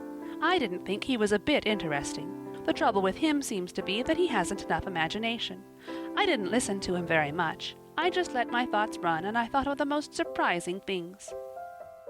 Marilla felt helplessly that all this should be sternly reproved, but she was hampered by the undeniable fact that some of the things Anne had said, especially about the minister's sermons and Mr. Bell's prayers, were what she herself had really thought deep down in her heart for years, but had never given expression to.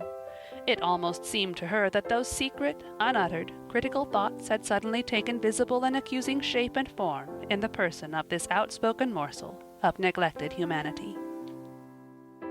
End of chapter 11.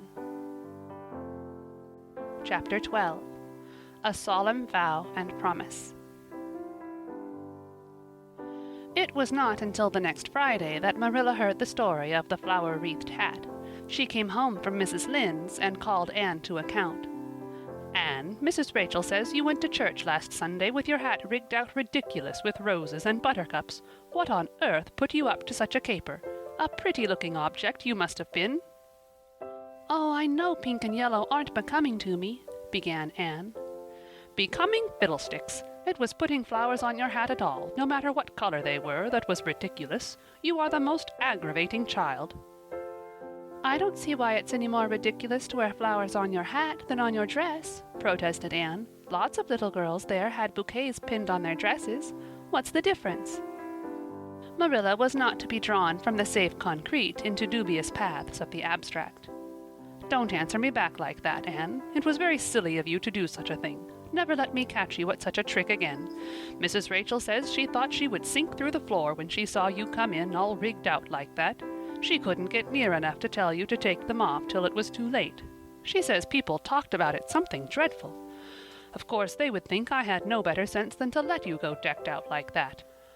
"Oh, I'm so sorry," said Anne, tears welling into her eyes. "I never thought you'd mind. The roses and buttercups were so sweet and pretty I thought they'd look lovely on my hat. Lots of the little girls had artificial flowers on their hats. I'm afraid I'm going to be a dreadful trial to you. Maybe you'd better send me back to the asylum." "That would be terrible. I don't think I could endure it. Most likely I would go into consumption. I'm so thin as it is, you see. But that would be better than being a trial to you." "Nonsense," said Marilla, vexed at herself for having made the child cry. "I don't want to send you back to the asylum, I'm sure. All I want is that you should behave like other little girls and not make yourself ridiculous. Don't cry any more. I've got some news for you. Diana Barry came home this afternoon. I'm going up to see if I can borrow a skirt pattern from Mrs. Barry, and if you like, you can come with me and get acquainted with Diana." Anne rose to her feet, with clasped hands, the tears still glistening on her cheeks. The dish towel she had been hemming slipped unheeded to the floor. "Oh, Marilla, I'm frightened. Now that it has come, I'm actually frightened. What if she shouldn't like me? It would be the most tragical disappointment of my life." "Now, don't get into a fluster. And I do wish you wouldn't use such long words. It sounds so funny in a little girl. I guess Diana'll like you well enough. It's her mother you've got to reckon with. If she doesn't like you, it won't matter how much Diana does. If she has heard about your outburst to Mrs. Lynde and going to church with buttercups round your hat, I don't know what she'll think of you. You must be polite and well-behaved, and don't make any of your startling speeches. For pity's sake, if the child isn't actually trembling." Anne was trembling. Her face was pale and tense. "Oh, Marilla, you'd be excited too if you were going to meet a little girl you hoped to be your bosom friend and whose mother mightn't like you," she said as she hastened to get her hat.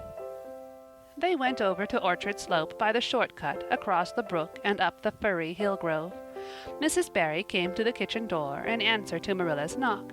She was a tall, black-eyed, black-haired woman, with a very resolute mouth. She had the reputation of being very strict with her children. "How do you do, Marilla?" she said cordially. "Come in. And this is the little girl you have adopted, I suppose?" "Yes, this is Anne Shirley," said Marilla. "Spelled with an E," gasped Anne, who, tremulous and excited as she was determined there should be no misunderstanding on that important point. Mrs. Barry, not hearing or not comprehending, merely shook hands and said kindly, "How are you?" "I am well in body, although considerable rumpled up in spirit, thank you, ma'am," said Anne gravely. Then aside to Marilla in an audible whisper, "There wasn't anything startling in that, was there, Marilla?" Diana was sitting on the sofa, reading a book which she dropped when the callers entered. She was a very pretty little girl, with her mother's black eyes and hair, and rosy cheeks, and the merry expression which was her inheritance from her father. "This is my little girl Diana," said Mrs. Barry. "Diana, you might take Anne out into the garden and show her your flowers. It will be better for you than straining your eyes over that book. She reads entirely too much." This to Marilla as the little girls went out. "And I can't prevent her, for her father aids and abets her. She's always poring over a book. I'm glad she has the prospect of a playmate. Perhaps it will take her more out of doors." Outside in the garden, which was full of mellow sunset light streaming through the dark old firs to the west of it, stood Anne and Diana, gazing bashfully at each other over a clump of gorgeous tiger lilies. The Barry garden was a bowery wilderness of flowers which would have delighted Anne's heart at any time less fraught with destiny. It was encircled by huge old willows and tall firs, beneath which flourished flowers that loved the shade. Prim, right-angled paths neatly bordered with clamshells intersected it like moist red ribbons, and in the beds between, old-fashioned flowers ran riot. There were rosy bleeding hearts and great splendid crimson peonies, white, fragrant narcissi, and thorny, sweet Scotch roses, pink and blue and white columbines and lilac-tinted bouncing bets, clumps of southernwood and ribbon-grass and mint, purple Adam and Eve, daffodils, and masses of sweet clover, white with its delicate, fragrant, feathery sprays, scarlet lightning that shot its fiery lances over prim white musk flowers. A garden it was where sunshine lingered and bees hummed, and winds, beguiled into loitering, purred and rustled. "Oh, Diana," said Anne at last, clasping her hands and speaking almost in a whisper, "oh, do you think you can like me a little, enough to be my bosom friend?" Diana laughed. Diana always laughed before she spoke. "Why, I guess so," she said frankly. "I'm awfully glad you've come to live at Green Gables. It will be jolly to have somebody to play with. There isn't any other girl who lives near enough to play with, and I've no sisters big enough." "Will you swear to be my friend forever and ever?" demanded Anne eagerly. Diana looked shocked. "Why, it's dreadfully wicked to swear," she said rebukingly. "Oh, no, not my kind of swearing. There are two kinds, you know." "I never heard of but one kind," said Diana doubtfully. "There really is another. Oh, it isn't wicked at all. It just means vowing and promising solemnly." "Well, I don't mind doing that," agreed Diana, relieved. "How do you do it?" "We must join hands, so," said Anne gravely. "It ought to be over running water. We'll just imagine this path is running water. I'll repeat the oath first. I solemnly swear to be faithful to my bosom friend, Diana Barry, as long as the sun and moon shall endure. Now you say it and put my name in." Diana repeated the oath with a laugh fore and aft. Then she said, "You're a queer girl, Anne. I heard before that you were queer, but I believe I'm going to like you real well." When Marilla and Anne went home, Diana went with them as far as the log bridge. The two little girls walked with their arms about each other. At the brook they parted with many promises to spend the next afternoon together. "Well, did you find Diana a kindred spirit?" asked Marilla as they went up through the garden of Green Gables. "Oh, yes," sighed Anne, blissfully unconscious of any sarcasm on Marilla's part. "Oh, Marilla, I'm the happiest girl on Prince Edward Island this very moment.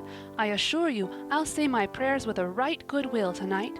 Diana and I are going to build a playhouse in Mr. William Bell's birch grove tomorrow. Can I have those broken pieces of china that are out in the woodshed? Diana's birthday is in February and mine is in March. Don't you think that is a very strange coincidence? Diana is going to lend me a book to read. She says it's perfectly splendid and tremendously exciting. She's going to show me a place back in the woods where rice lilies grow. Don't you think Diana has got very soulful eyes? I wish I had soulful eyes. Diana is going to teach me to sing a song called Nellie in the Hazel Dell. She's going to give me a picture to put up in my room. It's a perfectly beautiful picture, she says. A lovely lady in a pale blue silk dress. A sewing machine agent gave it to her. I wish I had something to give Diana. I'm an inch taller than Diana, but she is ever so much fatter. She says she'd like to be thin because it's so much more graceful, but I'm afraid she only said it to soothe my feelings. We're going to the shore some day to gather shells. We have agreed to call the spring down by the log bridge the Dryad's Bubble. Isn't that a perfectly elegant name? I read a story once about a spring called that. A dryad is a sort of grown-up fairy, I think." "Well, all I hope is you won't talk Diana to death," said Marilla. "But remember this in all your planning, Anne. You're not going to play all the time, nor most of it. You'll have your work to do, and it'll have to be done first." Anne's cup of happiness was full, and Matthew caused it to overflow. He had just got home from a trip to the store at Carmody, and he sheepishly produced a small parcel from his pocket and handed it to Anne, with a deprecatory look at Marilla. "I heard you say you liked chocolate sweeties, so I got you some," he said. "Humph," sniffed Marilla. "It'll ruin her teeth and stomach. There, there, child, don't look so dismal. You can eat those, since Matthew has gone and got them. He'd better have brought you peppermints. They're wholesomer. Don't sicken yourself eating them all at once now." "Oh, no, indeed I won't," said Anne eagerly. "I'll just eat one tonight, Marilla, and I can give Diana half of them, can't I? The other half will taste twice as sweet to me if I give some to her. It's delightful to think I have something to give her." "I will say it for the child," said Marilla when Anne had gone to her gable. "She isn't stingy. I'm glad, for of all faults I detest stinginess in a child. Dear me, it's only 3 weeks since she came, and it seems as if she'd been here always. I can't imagine the place without her. Now, don't be looking I told you so, Matthew. That's bad enough in a woman, but it isn't to be endured in a man. I'm perfectly willing to own up that I'm glad I consented to keep the child and that I'm getting fond of her, but don't you rub it in, Matthew Cuthbert." End of chapter 12. Chapter 13. The Delights of Anticipation. It's time Anne was in to do her sewing, said Marilla, glancing at the clock and then out into the yellow August afternoon where everything drowsed in the heat.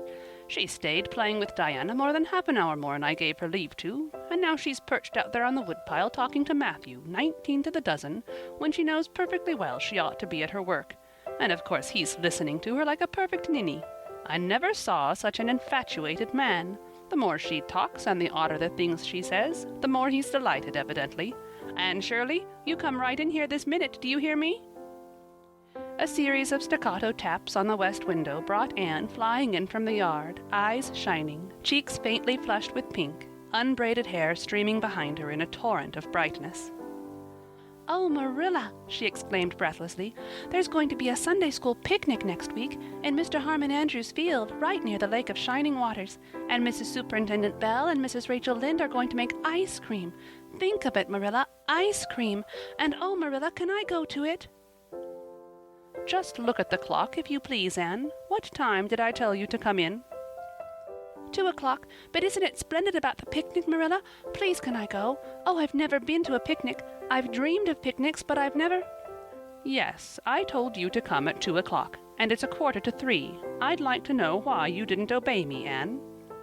"Why, I meant to, Marilla, as much as could be, but you have no idea how fascinating Idlewild is, and then, of course, I had to tell Matthew about the picnic.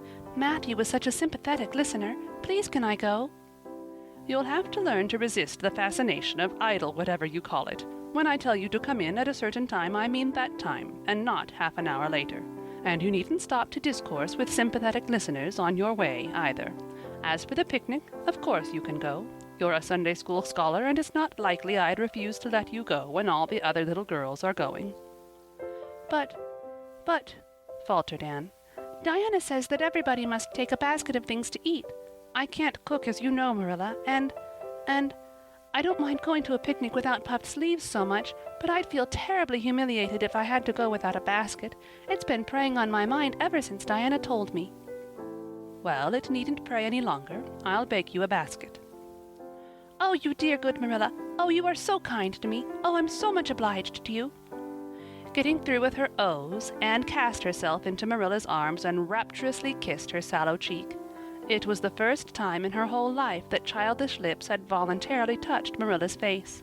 Again that sudden sensation of startling sweetness thrilled her. She was secretly vastly pleased at Anne's impulsive caress, which was probably the reason why she said brusquely, "There, never mind your kissing nonsense. I'd sooner see you doing strictly as you're told. As for cooking, I mean to begin giving you lessons in that some of these days. But you're so feather-brained, Anne, I've been waiting to see if you'd sober down a little and learn to be steady before I begin. You've got to keep your wits about you in cooking and not stop in the middle of things to let your thoughts rove all over creation. Now, get out your patchwork and have your square done before tea-time." "I do not like patchwork," said Anne dolefully, hunting out her work-basket and sitting down before a little heap of red and white diamonds with a sigh. "I think some kinds of sewing would be nice, but there's no scope for imagination in patchwork. It's just one little seam after another, and you never seem to be getting anywhere. But of course I'd rather be Anne of Green Gables sewing patchwork than Anne of any other place with nothing to do but play. I wish time went as quick sewing patches as it does when I'm playing with Diana, though. Oh, we do have such elegant times, Marilla. I have to furnish most of the imagination, but I'm well able to do that. Diana is simply perfect in every other way. You know that little piece of land across the brook that runs up between our farm and Mr. Barry's? It belongs to Mr. William Bell, and right in the corner there is a little ring of white birch trees. The most romantic spot, Marilla. Diana and I have our playhouse there. We call it Idlewild. Isn't that a poetical name? I assure you it took me some time to think it out. I stayed awake nearly a whole night before I invented it. Then, just as I was dropping off to sleep, it came like an inspiration. Diana was enraptured when she heard it. We have got our house fixed up elegantly. You must come and see it, Marilla, won't you? We have great big stones, all covered with moss for seats, and boards from tree to tree for shelves, and we have all our dishes on them. Of course, they're all broken, but it's the easiest thing in the world to imagine that they are whole. There's a piece of a plate with a spray of red and yellow ivy on it that is especially beautiful. We keep it in the parlor, and we have the fairy glass there, too. The fairy glass is as lovely as a dream.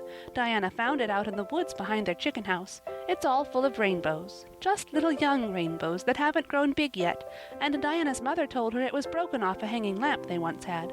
But it's nice to imagine the fairies lost it one night when they had a ball, so we call it the fairy glass. Matthew is going to make us a table.